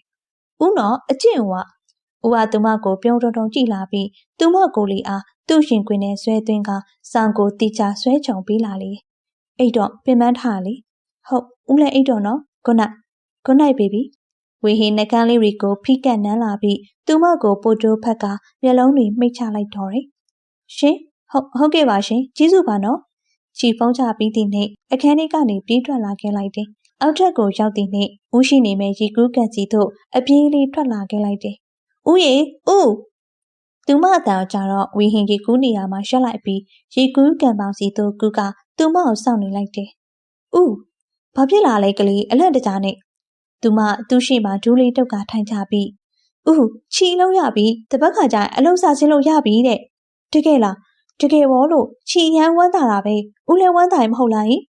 ဝမ်းသာပါရဲ့ဗျာကို့ကလေးကတော်ပြီးသားပဲဦးကရေကန်ပေါင်ပေါ်မှာထောက်ထားတဲ့သူမလက်ကလေးကိုဆွဲယူလိုက်ပြီးသူမအားခါကနေအသာပွေကရေကူးကန်ထဲသို့ဆင်းစေလိုက်တယ်ဦးချီကရေချိုးပြီးသားသိပါရဲ့ဒါပေမဲ့ကိုတို့တကားမှရေအတူတူမချိုးဘူးလေကလေးဟုတ်အခုအလုံးလုံးရတော့မယ်ဆိုတော့အလုံးမှာကောင်းလေးချောချောလေးတွေရှိကြမှာပဲကိုစိတ်မချခြင်းကိုစီကနေစမ်းရှာနေတယောက်ကလာလူယူသွားတာမျိုးကိုလုံးဝလက်မခံနိုင်ဦးစိတ်ချပါနော်ချီယာကိုအိမ်တော်သေးဆိုတော့ဘယ်တော့မှမိထားမှာမဟုတ်ပါဘူးပေါ်မှာလည်းချီယာဖောက်ပြန်မှာမဟုတ်ပါအဲ့ကိစ္စနဲ့ပတ်သက်လို့တော့ဥပကရာနှုံးဖြင့်ယုံကြည်ထားလို့ရပါတယ်သူမရဲ့စကားလေးတွေကသူ့စိတ်ကိုအတော်လေးကျေနပ်စေတယ်ဒါပေမဲ့သူ့ရဲ့စိုးရိမ်စိတ်တွေကတော့လျော့ပါမသွားခဲ့ပါသူမမရှုံလို့မဟုတ်ပဲကံကြမ္မာမရှုံတာပါသူတို့အိမ်တော်ကြီးကသူမဘက်အချစ်မပါခဲ့တဲ့အတွက်တစ်ချိန်ချိန်မှာသူမရင်ထဲကနေချစ်မြတ်နူရမယ့်သူပေါ်လိုက်သူ့ကိုထားခဲ့မှကျင်းတည်အကယ်၍အဲ့လိုသာဖြစ်လိုက်သူဘလို့များဆုံးဖြတ်မိပါလေဦးကသူမအလုံးရိုက်ထိမ့်မဲ့နေနဲ့သူမကိုဆွဲကြိုးလေးတစ်ကောင်လက်ဆောင်ပေးလိရဲ့ကြိုက်လားကလေးကြိုက်တယ်ဦးကျေးဇူးတင်ပါတယ်နော်ဒီများကြမှာအဲ့ဒါတွေပြောဖို့မလိုပါကလေးရာကလေးစိတ်ချမ်းသာနေရင်ရပြီကိုအတွက်တကယ်ကိုပြည့်စုံပြီဦးကတကယ်ကိုချီအတွက်တကြားမင်းကြီးပဲသိလားနှက်သားမဟုတ်ဘူးလားတကြားမင်းကနှက်သားထက်အဆင့်မြင့်နေလေဦးကချီရဲ့တကြားမင်းကြီးပဲချီရရောဦးအတွက်ပါလေဦးကသူမခါလေးအသာတိုင်းဖတ်ပြီး သူမမျက်နှာလေးအားမင်းဖျားကနေဆွဲမောလိုက်လေ။စန်းရှိုင်းလေးကကိုယ့်ရဲ့ဘေးမှာကိုယ့်ရဲ့နှစ်သမီးကိုယ့်ရဲ့ချစ်စနီးပြောပြီးဒီနေ့ဦးကသူမနှကန်းလေးအားသိမ့်ပိုက်လာပါတော့တယ်။ဒီနေ့ချီအလုံးစားဝင်တဲ့နေ့ဖြစ်ပြီးဦးကသူမကိုကုမ္ပဏီရှိထိလိုက်ပို့ပေးခဲ့။အပြင်ကြလေကိုမင်းကြိုမယ်နော်ကလေး။ဟုတ်ကဲ့ဦးကောက်ဖြည်းဖြည်းမောင်းတော့တက်တာဦးနဲ့အပြန်လာနှုတ်ဆက်ပြီးဒီနေ့ချီလဲကုမ္ပဏီထဲသို့ဝင်ခဲ့လိုက်တယ်။သူမလေးသူ့မြင်ကွင်းထဲကပျောက်သွားပြီဆိုမှဝင်းဟင်လဲကားဆက်ကိုပြန်နှုတ်ပြီးနေရာကနေမောင်းထွက်လာခဲ့လိုက်တော့တယ်။ချီကုမ္ပဏီထဲရောက်သည်ဆိုရင်မိသူမအတွက်စီစဉ်ပေးထားတဲ့စပွဲမှာဝင်ထိုင်လိုက်တယ်။ခဏကြာတော့သူမတို့ရဲ့ boss ရောက်လာပြီးသူမတို့ဝင်တဲ့နေရာကနေဖျက်လျှောက်သွားရင်းနဲ့ပဲ boss ကသူမဘက်ကိုလှည့်ကြည့်သွားပြန်တယ်။မင်္ဂလာပါ boss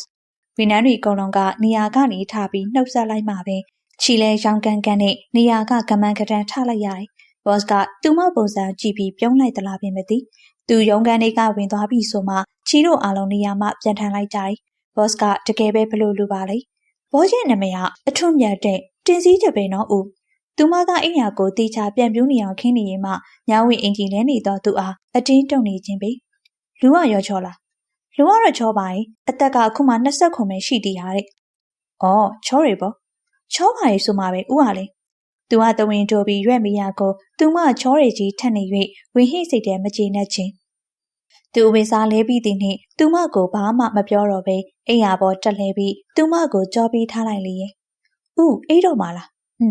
နောင်တို့တောင်လေခဏတော့ခြီသွားယူလာခဲ့မယ်။နေပါစီရောမယူတော့နဲ့မတော့တော့။ခြီကသူ့ဘက်ရောက်လာပြီးမှကရင်မှာဝင်ထိုင်ကဘာလို့လဲနေမကောင်းလို့လားလို့ဆိုပြီးသူ့နှစ်ဖူးကိုလာဆန်းကြည့်လေရဲ့။ကိုလည်းမပူချက်ချင်းကောက်ခါငင်ငိုင်ဘာဖြစ်သွားလဲဦးရဲ့။ကိုတဝင်းတို့နေရစမ်းချောင်းလေးကတခြားယောက်ျားချောတယ်လို့ပြောလို့ကိုမကြင်မနှက်ဖြစ်နေရ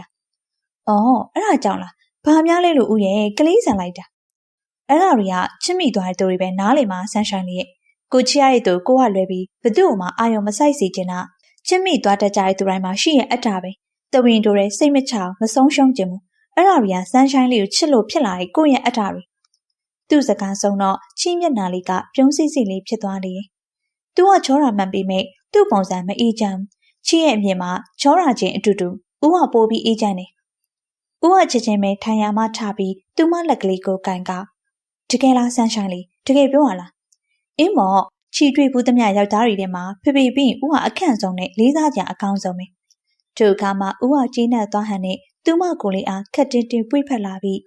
ချစ်ဖို့ကောင်းလိုက်တဲ့ကိုဇနီးလေးလို့ဆိုကသူမမျက်နှာလေးအနှံ့ကိုအနမ်းတွေပြီးလာပါတော့တယ်ဦးရဲ့အနမ်းတွေကြောင့်ချီရင်တွေခုန်နေရပါကြောက်ပါလေ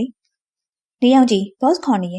့သူမ၏စီနီယာအမတယောက်ကလာပြောသည်မို့ချီလဲနေရာကထပြီးရောင်းကန်းစီသို့ဥတီလာခဲ့လိုက်တယ်ရုံတန်းရှိရောက်သည်နှင့်တကားကိုအသာခောက်ပြီးအခန်းထဲသို့ဝင်ခဲ့လိုက်လေ။ဘော့ရှင့်ကိုခေါ်ရဲဆိုလို့ပါ။ထိုင်ပါ။ချီလဲဆိုပါမှခက်ရွရွဝင်ထိုင်လိုက်တယ်။အလုံးလုံးရအဆင်ပြေရဲ့လား။ပြေပါရဲ့ဘော့မနေ့ပြန်ကြရင်တော့ဒီလောက်ကောင်မှကျင်းပမဲ့မင်္ဂလာပွဲတစ်ခုအတွက်ကောင်းဆောင်နဲ့အတူလွတ်တာတွေစပြီးပြင်ဆင်ရတော့မှာပါ။ကိုသိထားပါရဲ့။မင်းကဒီကဝန်ထမ်းတွေထဲမှာအသက်အငယ်ဆုံးဆိုတော့မင်းဒီလောက်ကိုလုံနိုင်ပါမလားလို့တွေးပူမိနေရ။လုံနိုင်ပါရဲ့။ဒီလောက်ကချီရဲ့ဝါသနာလေ။ तू ကဘာမှဆက်မပြောဘဲနှုတ်ဆက်သွားတော့ချီလဲဘာပြန်ပြောလို့ပြောရမလဲမသိ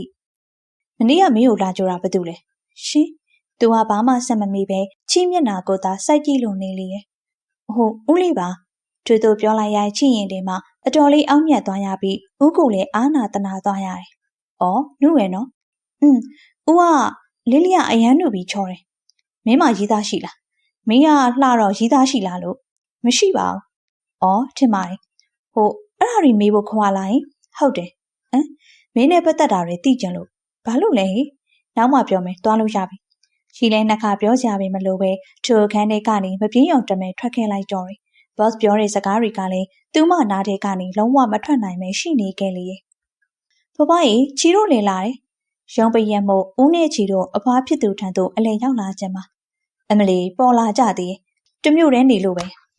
ဘဘကသူမတို့ကိုရွက်တလို့လေးပြောပြီးအနားသို့ရှောက်လာလေ။ချီကအလုံးနဲ့မို့ပါ။ဘဘအလကားနောက်တာပါလာကြ။ဒေါ်မိုးကြီးကမြေးရီကိုအဲကန်ထဲသို့ခေါ်လာလေ။ငါမီးလေးအလုံးမှာအဆင်ပြေရဲ့လား။ပြေပါဘဘရဲ့ချီလဲဒီနေ့ပဲအား။ဟိုနေ့ရတော့မှမြေးမိမကဖုန်းဆက်သေးရဲ့။မြေးအလုံးလုံးနေအောင်တော့မပြောလိုက်ဘူး။ဒါပေမဲ့မကြခင်အောင်ချင်းတွေထွက်တော့မှဆိုတော့သူတို့လည်းပြန်ကုန်လာကြမှာ။အဲ့ခါကျရင်ငါမြေးအလုံးလုံးနေရတိမှာပဲ။ငါမြေးဘယ်လိုစဉ်းစားထားလဲ။ချ ကြည်ဦးကိုအားကိုတကြီးလှည့်ကြည့်လိုက်တော့ဦးကသူမလက်ကလေးကိုလာကိုင်းလေကျွန်တော်တို့အမှန်တိုင်းပဲပြောလိုက်မှာပါအခုကြီးကအင်ရှင်မတစ်ယောက်ဖြစ်နေပြီချီကိုကျွန်တော်ပဲပိုင်တာသူနဲ့ပတ်သက်သမျှကျွန်တော်နဲ့ပဲဆိုင်နေဦးရဲ့စကားချီအားအတော်လေးအားတက်စေပြီးတတိတွေပါရှိလာစေသလိုပါပဲဦးကပဲသူမရဲ့အားကိုရပြီတကယ်ခဏလေးဆိုသလိုပဲအောင်ချင်းထွက်မဲ့ရက်ကိုရောက်ရှိလာလေချီထင်ထားသလိုပဲရှီကအော်ဒီပါခဲ့လေထိုအခါမှပဲသူမမိဘတွေကရန်ကုန်ထွက်လာကြတယ်သူမမိဘတွေမရောက်ခင်တရက်အလိုမှာချီလည်းအလုံးမသွားပဲခွင့်ရက်ရှင်ယူထားလိုက်တယ်ဖေဖေနဲ့မမေတို့ရှောက်လာရင်အတိုက်ခံတွေဖြစ်ရအောင်ပါလေအမတ်ချင်းထွက်လို့စီးကြောင်းသာမိရင်သူမမိဘတွေနဲ့သူမကြားမှာဘာတွေဖြစ်လာမလဲမပြောတတ်သူမအလုံးမသွားပေမဲ့ boss ကသူမကိုဖုန်းနဲ့ကွန်ပျူတာစကားလှမ်းပြောလေ Congratulation ပါရှိဒီကဲဆိုရင်ကိုကအလုပ်ဝင်တာမကြသေးရဲ့ဝန်ထမ်းကိုခွင့်ရက်ရှင်မပေးတောင်မင်းမို့လို့ကျေးဇူးတင်ပါတယ် boss မင်းအတွက်ကိုလက်ဆောင်စီစဉ်ထားတယ်အဲ့ဒါမင်းအိမ်ကိုကိုလာလို့ရမလားမလာပါနဲ့ချီလို့ပြန်စင်းပါပဲလက်ခံပါမယ်โอเคလေမင်းလုံးပြန်စင်းမဲ့အချိန်ကိုစောင့်နေမယ်ချီဟုတ်ကဲ့သူမ boss နဲ့ခြံထဲမှာဖုန်းပြောပြီးအိမ်ထဲပြန်ဝင်လာတော့ဦးကဘယ်သူနဲ့ဖုန်းပြောနေရလဲကလေးဟူရင်မေးလာတယ် boss နဲ့လေချီကိုကွန်ပျူတာစကားလှမ်းပြောတာဩဟိုချောနေဆွဲတယောက်လားဦးကလည်းလေဒါအခုထိပြောလို့မပြီးသေးဘူးချီတက်တောင်ကလေးဆန်နေသေးရဲ့ဆန်းရှိုင်းလေးရဲ့အလောက်ကလူတွေကဆန်းရှိုင်းလေးကိုလူလို့ပဲထင်နေကြလေတရယောက်ကလာပိုးပန်ဘယ်လိုလုပ်မလဲအဲ့လိုပိုးပန်တိုင်းချီကပါသွားမယ်ထင်လို့လားမထင်ပေမဲ့စိတ်မချတာပဲဦးရဲ့မှုန်တီတီရုပ်ကြီးကိုကြည့်ပြီးချီမှာရဲချင်းစိတ်ကိုမနေထိန်ထားရတယ်ကဲပါဦးရဲ့အဲ့ရုပ်ကြီးလုံးမနေပါနဲ့ထမင်းသွားစားရအောင်ချီကိုထမင်းခွန်ကျွေးနော်ဦးနော်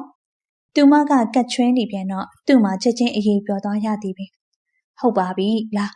းဦးဟာချီပခုံးလေးကိုဖတ်ပြီးထမင်းစားကန်နေသူခေါ်လာခဲ့လေဦးခွင့်ကျွေးရဲ့ထမင်းလောက်တိုက်ကချီစားခဲ့ဘူးသမျှတွေမှာအရသာအရှိဆုံးပါပဲတွေ့လားငါသမီးတကယ်တော်တာပါဆိုမိဘရဲ့လိုချင်တဲ့အတိုင်းဖြစ်အောင်လုပ်ပြီးရဲ့အမတ်ချင်းထွက်လာချိန်မှာသူမရဲ့အမတ်ကစေးမတ်မိနေ၍ဖေဖေကအပျော်ကြီးပျော်နေပေမဲ့ချီကတစ်ဆက်လီမှမပြောနိုင်ချီမလုပ်ချင်တဲ့အရာတွေကိုလုပ်ရတော့မည်မို့လူကအသက်ရှူကျက်လာသလိုခံစားရပြီးငိုပါငိုချင်နေငါသမီးကစေးကြောင်သူကြီးဖြစ်တော့မှာပြီးရင်ဆရာဝန်မကြီးဖြစ်လာမှာဝေဟင်ကမျက်နှာမကောင်းနေတဲ့ချီကိုတစ်ချက်ကြည့်ပြီးမှကျွန်တော်ရှိကိုစေးကြောင်ပေးမတန်ချီဦးကိုမျက်လုံးဝိုင်းလေးနဲ့အထိတ်တလန့်မောကြည့်လိုက်မိရဲ့ဒါအပြင်တော်မိုးကြီးခင်ယူရနဲ့မြတ်သူရရဲ့အကြည့်တွေကပါဝေဟင်ထံသို့ရောက်လာကြတယ်သူ့ကိုဆရာဝန်ပေးမလို့ဘူးဘာကွာနေလေးအောင်ကနေရာကနေချက်ချင်းထားရက်ပြီးဝေဟင်ရဲ့အင်ဂျီလေပင်ကိုစောင့်ဆွဲလိုက်လေရဲ့မင်းပါစကားပြောလိုက်တယ်ချီကိုဆရာဝန်ပေးမလို့သူကဆရာဝန်ဖြစ်ချင်တာမဟုတ်ဘူးအဲ့ဒါတွေငါစိတ်မဝင်စားငါတစ်ချိန်တော့ငါသမီးကဆရာဝန်ဖြစ်ရမယ်လို့ကြွေးကြော်ထားတာကွအကိုကသူ့ဆန္ဒမေးဘူးလို့လားသူဘာဖြစ်ချင်လဲမေးဘူးလို့လားသူကရောဆရာဝန်ဖြစ်ချင်မှပြောခဲ့လို့လားအကိုတို့ဘာသာတတ်မှတ်ခဲ့ကြမလားကျွန်တော်ကသူဖြစ်ချင်တာတွေပဲဖြည့်ဆည်းပေးမှာသူကဆရာဝန်ဖြစ်ချင်ပါရင်ဆိုရင်တော့ကျွန်တော်အစွမ်းကုန်ပံ့ပိုးမှာပါဒါပေမဲ့သူကမှဆရာဝန်မဖြစ်ချင်တာသူမလုပ်ချင်တဲ့အရာဇွန်းလုံခိုင်းပြီးသူ့ကိုစိတ်ဆင်းရအောင်မလုပ်နိုင်ဘူးနေရောင်ကြီးကသူ့ဝါသနာပါရအောင်လုပ်ရမယ်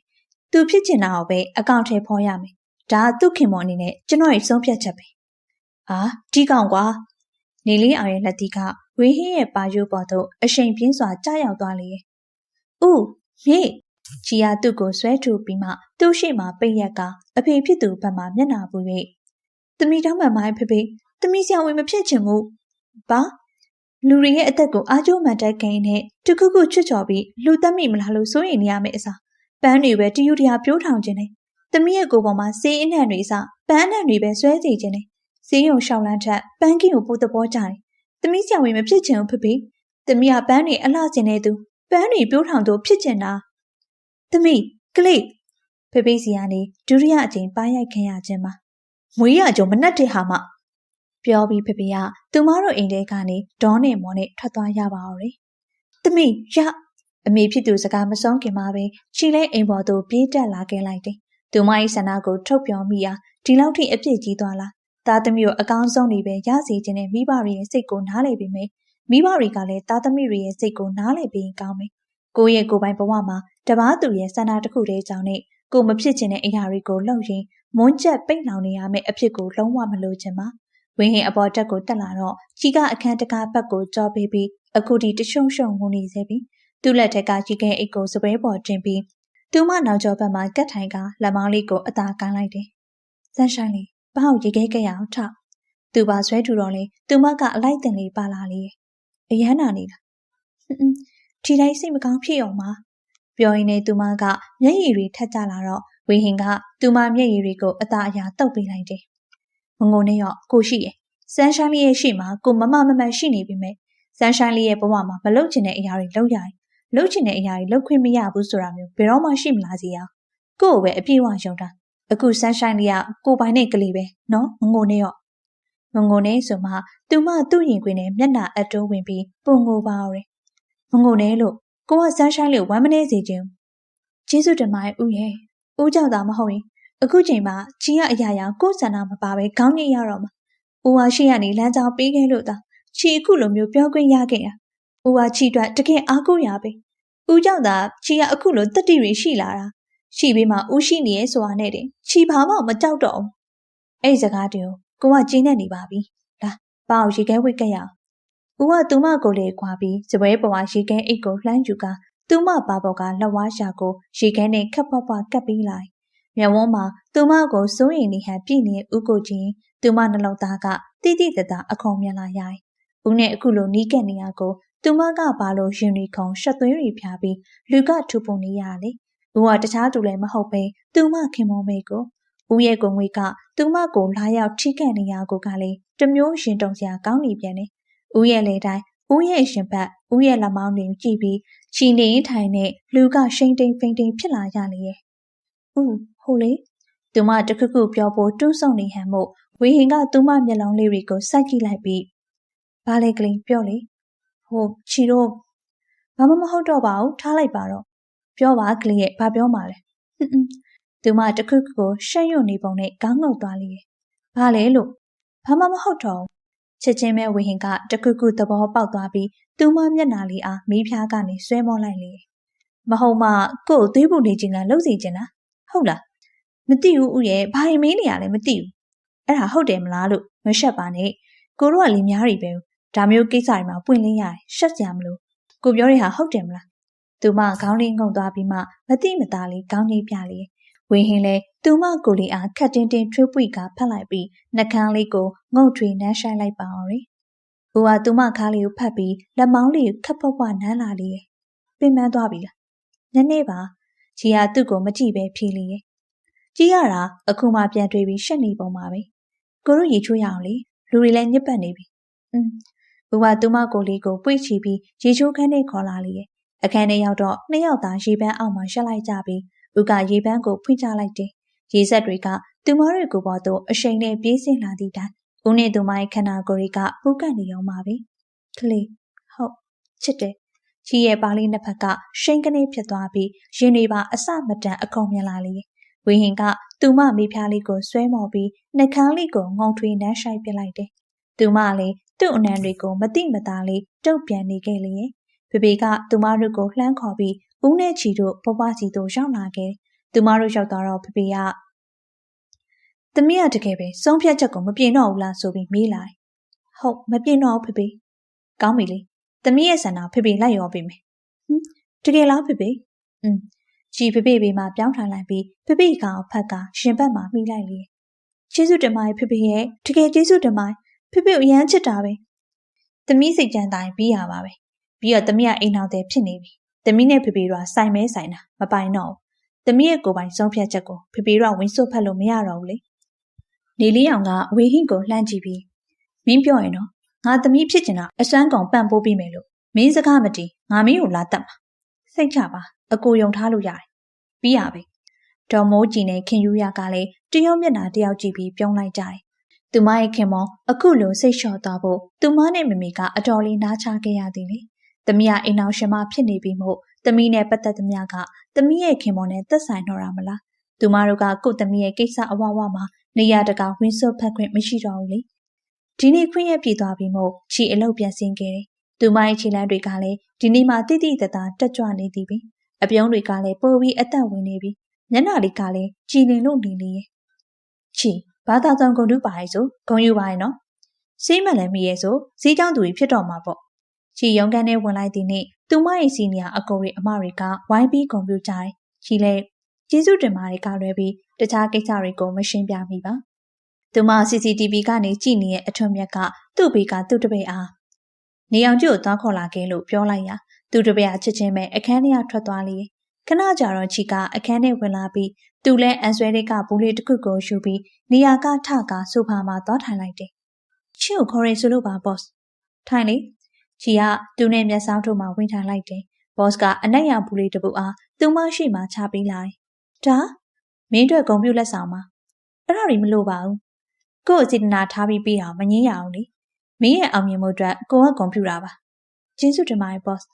ချီလဲထပ်ပြီးအချွန်းတက်မနေတော့ပဲသူမရှိကဘူးလေးကိုလှမ်းယူလိုက်တယ်ဖွင့်မကြည့်အောင်လားချီဘူးလေးကိုဖွင့်ကြည့်တော့နိုင်လေးတစ်လုံးပဲသဘောကျလားနိုင်ကအညိုရောင်တရေနဲ့ဖြစ်ပြီးဈေးလဲကြီးပုံပါပဲဟုတ်သဘောကျပါရဲ့ကျေးဇူးတင်ပါတယ် boss လောက်ချာရှိရသွားလို့တော့ဟုတ်ကဲ့ချီ boss ရဲ့ရုံခံကထွက်ခဲ့ပြီးသူမစပွဲကိုရောက်တဲ့နေ့ boss ပေးလိုက်တဲ့နိုင်ကိုသူမပတ်စံအိတ်ထဲထည့်လိုက်တယ်အထွန်းမြတ်ကလည်းသူ့စပွဲအန်ဆွဲတွေကသူမနဲ့စင်တူနိုင်လေးကိုယူပြီးသူ့လက်မှာပတ်လိုက်လေချီကိုသူသဘောကျတယ်စားတွေ့ကလေးကသဘောကျမိခဲ့တာပါသူ့ဘဝမှာပထမဆုံးအနေနဲ့အာရုံစိုက်မိပြီးသဘောကျမိရဲ့မိန်းကလေးကသူမတယောက်တည်းပါပဲတိတ်မကြခင်မှာသူမကိုသူ့ခံစားချက်တွေဖွင့်ပြောတော့မယ်သူမဘကလက်ခံဖို့မျှော်လင့်မိရပဲချီအိမ်ပြန်ရောက်တဲ့နေ့ boss ပေးလိုက်တဲ့နိုင်အားအကြောင်းမဲ့တသက်ထိုင်ကြည့်ရင်အတွေးတွေများနေခဲ့ရတယ်မိန်းကလေးတွေရဲ့စက်ထမအာရုံအရ boss ကသူမအပေါ်မှာတခြားစိတ်ရှိနေမယ်ဆိုတာသူမစိတ်ထဲမှာအလိုလိုသိနေဒါပေမဲ့သူ့ဘက်ကမလှုပ်ရှားသေးသေး၍ချီရလေဘာကိုမှပြောလို့မရသေးပါအကယ်၍များသူကသာပေါ်တင်ချင်းကက်လိုက်ချီဘက်ကပြတ်သားရေးဆုံးဖြတ်ချက်ကိုချဖို့အစဉ်သစ်ဖြစ်နေပြီးသားပါနေရင်လည်းပွင့်သွားပါအောင်မေဦးရဲ့အတန်ကြားလိုက်၍ချီနောက်ကိုလှည့်ကြည့်လိုက်တော့ဦးကသူမကြီးခက်ပြုံးပြုံးနဲ့ရှောက်လာနေသည်ကိုတွေ့လိုက်ရတယ်ဦးရဲ့အပြုံးကအမြဲတမ်းချိုးမိနေပါရောဘာရီများအဲ့လောက်တပြင်းနေချနေရလဲဝင်းဟင်းနှုတ်ကမေးရင်လူကလေသူမဘေးမှာဝင်ထားလိုက်တယ်သူ့မျက်လုံးကသူမလက်ထက်ကနိုင်ကိုမြင်တော့အဲ့ဒါရဘသူပေးရလဲကလေးဟူ၍တီးလို့စိတ်ပြင်းပြကမေးလိုက်တယ် boss ပေးလိုက်တာဩအဲ့ဒီ boss ပဲလားသူကချီကိုဂုံပြူလက်ဆောင်ပေးရတဲ့ဒါပေမဲ့ချီမပတ်ပါဘူးချီမနိုင်ပတ်ရတာမကြိုက်တာပတ်ကျင်လဲပတ်ပါကိုဘာမှမဖြစ်ဘူးတဝင်လဲမတုံမနာလဲမလို့စိတ်ထဲမှာရှင်နေဦးနော်ချီကမပတ်ဘူးလို့ပြောနေရဲ့ဟာချီကနှကန်းကိုစူချိတ်ပြီးလက်နှစ်ဖက်ပိုက်ကသူ့ကိုကြောပေးသွားလေကိုကစတာပါကလေးရဲ့ဦးကသူမကိုလေးကိုနောက်ကနေတိုင်းဖက်ပြီးပခုံးပေါ်မေးတင်လိုက်ဖဲပါဦးကိုအမြင်ကက်လို့ဦးကသူမပါလေးကိုဖိကက်နှံပြီးမှအမြင်ကက်သေးလားသွားပါအခုမှချော့တယ်လို့လာမလုံးနဲ့ဦးကသူမကိုဖတ်ထားရမှာလွတ်ပေးလိုက်ပြီးကြည်အားသူနဲ့မျက်နှာချင်းဆိုင်စေးလိုက်လေရဲ့ကို့လိုဦးလေးကြီးကဆန်းရှိုင်းလေးလိုဖြူဖြူချောချောစနီးငယ်လေးကိုစိတ်မချဖြစ်မိကိုမှားလားစိတ်မချရအောင်ကကြီးကဦးကိုဖောက်ပြန်မဲ့သူမှမဟုတ်တာပဲဦးရဲ့ပြီးတော့ဦးကဦးလေးကြီးမဟုတ်ပါဘူးနော်ဦးကအရန်ချောတာဟို boss ကောင်ထက်ချောလားဒါပေါ့ဦးရဲ့ရှင်လို့တော့မရတာဒီနှကန်းလေးစုချရတော့မယ်ပြောရင်းနဲ့ဦးကသူမမျက်နှာနာတိုးကပ်လာတော့ချီဦးရဲ့မျက်နှာအားတွန်းထားလိုက်လေဦးနော်အဲ့လောက်မကင်းနဲ့အဲ့ခိုင်းလေးမောင်တခါလေးပဲမရဘူးမရလဲနမ်းမှာပဲကွာဦးကသူမကိုလေးအားတိန်ကျုံဖတ်ပြီးမျက်နှာလေးအနံ့တွေချွေလာပါတော့ဦးကတကယ်လူငယ်ကြီးဒီနေ့ဖေဖေတို့ကကလောကိုပြန်တော်မီမို့ချီမနဲ့အစောကြီးထားပြီးဖေဖေနဲ့မမေကိုသွားကြော်ခဲ့တယ်ဦးကသူလဲလိုက်မယ်ပြောပေမဲ့ညတော့ဦးကသူ့အလုပ်ကစင်းတွေပြန်လုပ်နေရနဲ့ညီးနက်သွားသည်မို့မနက်ခင်းမှာပါစောစောထားရရင်အေးရေးပြတ်မှဆိုလို့မခေါ်ခဲ့တာပါအဲဒီကနေတစီငါပြီးကုမ္ပဏီကိုတန်းလာခဲ့လိုက်တယ်သူမကုမ္ပဏီကိုရောက်တော့ boss နဲ့ကုမ္ပဏီရှိမှလာဆုံးနေမင်္ဂလာပါ boss မင်္ဂလာပါအထွန်းမြတ်သူမလက်ကိုကြည့်လိုက်တော့နိုင်မပတ်ထား၍သူ့လက်ကိုလည်းသူမမမြင်အောင်နောက်ကိုပြစ်လိုက်မိတယ်သူဘာလို့အခုလိုလုံးမရပါလဲသူမကရောနိုင်ကိုဘာလို့မပတ်တာလဲသူတို့နှစ်ယောက်တက်လီကားနဲ့ဝင်ခဲ့တော့တခြားဝန်ထမ်းတွေလည်းရှိနေပြီသူမဘာလို့နိုင်မပတ်တာလဲဆိုတာကိုသူမေးချင်ပေမဲ့မေးခွင့်မရခဲ့ပြီသူတို့တက်လီကားရထွက်ပြီးရုံးခန်းစီသွားနေရင်မှအထွန်းမြတ်ကချီလက်ကိုလှမ်းဆွဲပြီးချီမင်းဘာလို့နိုင်မပတ်ထားတာလဲဟူ၍မနေနိုင်စွာမေးလိုက်တယ်ဟိုဈေးကြီးရောပဲရမှာနှမျောလို့ပါဟုတ်လို့လားမင်းသဘောမကျလားကိုပြန်လဲပေးမယ်မဟုတ်ပါဘူးသဘောကျပါ යි ချီခုနပြောသလိုပဲရမှာနှမျောလို့ပါထားပါတော့ဒီနေ့ကိုတို့နေလေစာအထူးစားရကိုအိတ်ခံပါမယ်ဘာလို့လဲကိုတရေဟာစေတနာထားတာဝမ်းသာအားရမဖြစ်ပဲနဲ့ဘာလို့ပြန်မေးနေရလဲဟုတ်ကဲ့ပါဘော့သဘောပါ ပြောပြီးဒီနေ့ချီလဲသူ့တက်အရင်ထွက်လာခဲ့လိုက်တယ်သူကဘာလို့ချီကိုနေလေစာဖိတ်ကျွေးရလဲမသိချီတင်ထားတဲ့ကိစ္စမဟုတ်ရင်ကောင်းမယ်အထွတ်မြတ်ဒီလဲသူမကြောပြင်လေးကိုလိုက်ကြည့်ပြီးနှက်ခမ်းကိုတွန့်ချိုးစွာပြုံးလိုက်တယ်သူဘက်ကစားလိုက်ဝမ်းသာအာရနဲ့ပါလာမဲ့မိန်းကလေးတွေအများကြီးပြင်မဲ့သူမကတော့သူ့ဘက်ကဒီလောက်ထိခါရနေရတော့မှစိတ်မပါလက်မပါသဘောတူခြင်းမျိုးကိုသာပြန်လဲရရှိခဲ့တယ်သူကလည်းအဲ့ဒါလေးတွေကိုပဲသဘောကျနေတဲ့သူမို့ပယ်တတ်နိုင်ပါမလဲနေ့လေထမင်းစားနာချိန်မှာပဲချီကားပါကင်သို့ထွက်လာခဲ့လိုက်တယ်ဘော့စ်ကသူမကိုအရန်တင်စောင့်နေခဲ့ပြီးချီရောက်သွားသည်နှင့်သူတပည့်ကချီကိုကားတကာဖွင့်လာပေးသည်မို့ချီလဲကားထဲသို့ဝင်ထိုင်လိုက်တယ်ဘော့စောင့်နေရကြာသွားပြီလားမင်းတို့တော့စိတ်ရှိပါရဲ့မောင်းတော်ရင်မယ်သူစကားဆုံးသည်နှင့်ကားလေးရနေရာကနေစတင်ထွက်ခွာသွားပါအောင်စားတောက်ဆိုင်တဆိုင်ရှိရောက်တော့သူတို့ကားလေးကထိုးရက်သွားပြီးသူတို့နှစ်ယောက်လည်းကားပေါ်ကဆင်းလိုက်ကြတယ်ဆိုင်ထဲရောက်သည်နှင့်စားစရာတွေမှအပြီးမှာဘော့စ်ကဒီလာရဲ့မင်းမွေးနေ့ရှိရမလားဟုတ်ပါတယ်အိမ်နေ့ကျရင်မင်းရဲ့မိသားစုအချိန်ပေးပြီးလို့ကြံနေရဲ့မင်းရဲ့အချိန်တွေကိုပြီးနိုင်မလားရှင်ဘာလို့လဲကိုမင်းကိုပြောစရာရှိရဲ့တသက်မမိနိုင်မဲ့အမှတ်တရလည်းဖန်တီးပေးခြင်းနဲ့မင်းကအချိန်လေးပြီးအောင်ပဲဖြစ်နိုင်ပါမလားမသိဘူးအိမ်နေ့ကျရင်ချီအချိန်ပေးခြင်းနဲ့သူကတသက်ရှိလို့ပါဘာတူလဲ personality အသေးစိတ်ပြောဖို့မလိုဘူးထင်တယ် sorry ကိုစုပတ်တလို့ဖြစ်သွားတယ်မင်းတကယ်ပဲကို့နိုးလို့ပဲပြောမှာလားတောင်းမှန်ပါ boss ရပါတယ်ကိုရဲ့အစီအစဉ်တော့မပြောင်းတော့ကိုဟိုတယ်မှာမင်းအတွက်ဝင်းနေစီစဉ်ထားပေးမယ်အကယ်၍များမင်းစိတ်ပြောင်းလို့ပြောင်းကြပေါ့ဖြစ်နိုင်ဖြတ်လိုက်ပါလားချီရစိတ်ပြောင်းမှာမဟုတ်ဘူးအဲ့ဒါကို့ personal ပါသူကအဲ့လိုဆိုမှတော့ချီရဘာတက်နိုင်မှာလဲချီအတွက်အဓိပ္ပာယ်ရှိရဲ့နေ့လေးမှာချီအတွက်အဓိပ္ပာယ်ရှိရဲ့ဦးနယ်ပဲအတူရှိကျင်တာပါဦးကိုပဲအချိန်ပေးမယ်လို့အစကလေးကဆုံးဖြတ်ထားတာမို့သူမတို့ဆုံးဖြတ်ချက်ကိုမပြင်နိုင်ပြီဘာလို့လို့နဲ့ချီမျောလင့်ထားတဲ့နေ့လေးကိုရောက်ရှိလာခဲ့ကြပြီသူမမွေးနေ့လေးမှာမနဲ့စောစောထားပြီးဖျားပန်းလေးဖျားစွန်းတော်နဲ့ဖျားတောက်တော်ရေချမ်းတွေကတ်လူပြီးသူမမိဘတွေကိုလည်းဗီဒီယိုကောနဲ့ပဲကြောခဲ့တယ်ဖေဖေကသူမအတွက်မွေးနေ့လက်ဆောင်ဆိုပြီး10 သိန်းလွှဲပြီးပြီးတော့ဦးနဲ့အတူဖွားဖွားကိုလည်းသွားကြောခဲ့ပြီးဖွားဖွားရဲ့လေးလေးတို့မိသားစုရဲ့နဲ့အတူဖျားကိုလည်းသွားခဲ့သေးဖျားကအပြန်မှာစားတောက်ဆိုင်တစ်ဆိုင်မှာဝင်ပြီးစားတောက်ခဲ့ကြတယ်သူမရဲ့မွေးနေ့မနက်ခင်းကဒီလောက်နဲ့တင်ပြီးပြည့်စုံခဲ့တယ်ညရောက်တော့ချီမသိအောင်ဘာကြီးလှုပ်ထားတာလဲဦးကသူမမျက်လုံးကိုပုံဝါနဲ့စီပြီးသူမတို့အိမ်ရဲ့အပေါ်ဆုံးအထက်ကလေးသားဆောင်ပေါ်ခေါ်လာတာပြီကလေးကို surprise လုပ်လို့ပေါ့ဗျာအပေါ်တက်ကိုရောက်တင်နဲ့ညလီပြည်လေးတွေကသူတို့နှစ်ဦးကိုဖျက်တိုက်သွားကြတယ်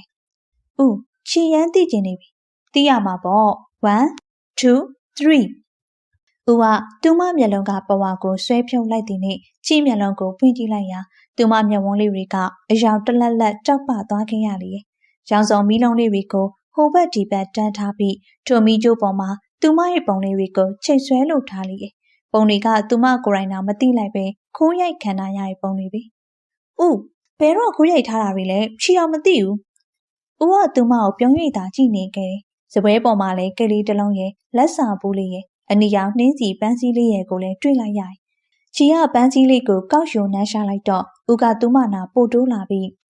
းနှင်းစီ12ပွင့်အတိတ်ဘယ်ကတနေ့ထက်တနေ့ပို့တိုးပြီးချစ်တယ်တဲ့တနေ့ထက်တနေ့ပို့ပြီးချစ်တယ်တနေ့ထက်တနေ့ပို့ပြီးချစ်တယ်သူတို့နှစ်ယောက်ပြိုင်တူပြောလိုက်ပြီးမှတယောက်မျက်နှာတယောက်ကြည့်ပြီးရဲလိုက်မိကြတယ်ဦးကသူမကြော်လေးကိုတိုင်းဖက်ကကိုကဆန်းရှိုင်းလေးကိုတနေ့ထက်တနေ့ပို့တိုးပြီးချစ်နေမှာကို့မှာချစ်စရာလူနဲ့တွေ့တာစရာလူကဆန်းရှိုင်းလေးအပြင်ဘယ်သူမှမရှိကို့အသက်တည်ဆုံးသွားမယ့်အချိန်ထိဆန်းရှိုင်းလေးကို့ရင်ထဲမှာနေရအပြည့်ပေးထားမှာအဲ့ဒါကိုချုံနော်ဟုတ်ကဲ့ပါဦးချီရလည်းဦးရဲ့ဘေးမှာပဲတက်တက်လောင်အတူနေသွားမှာပါဦးကသူမနှစ်ဖူးလေးခပ်ပွားပွားလေးနမ်းလာတယ်ကဲကိတ်ခွဲရဦးကကိတ်မုံမှာဖျောင်းနိုင်စိုက်ပြီးကိတ်လေးကိုကင်ကာချီရှိသူတိုးပြီးလာတယ်ဦးရဲ့မွေးနေ့ဆုတောင်းအပြီးမှာချီကဆုတချို့တောင်းပြီးဖျောင်းနိုင်ပြီးကိုမှုတ်လိုက်တော့တယ်ဒူနောင်နှစ်ယောက်အတူကိတ်ခွဲခဲ့ပြီးသူမမွေးနေ့လေးကလည်းပြီးဆုံးသွားခဲ့လေဦးကမွေးနေ့လက်ဆောင်အနေနဲ့စိန်လက်စွပ်လေးတစ်ကွင်းကိုသူမလက်သက်ကျွဲမှာစွပ်ပေးခဲ့တယ်လက်ထက်တုန်းကမပေးခဲ့ရလို့တဲ့အားလုံးပြီးစီးသွားတော့ဦးကသူမကိုပွေ့ချီပြီးအခန်းထဲသို့ခေါ်လာလေအခန်းထဲရောက်ပြီးနေ့သူမအားအိယာပေါ်အသာတင်၍သူ့လေပင်ကိုတိုင်းဖက်ထားသောသူမလက်မောင်းလေးတွေအားဖိကက်နှမ်းလာတယ်ကလေးကို့ခွင့်ပြုနော်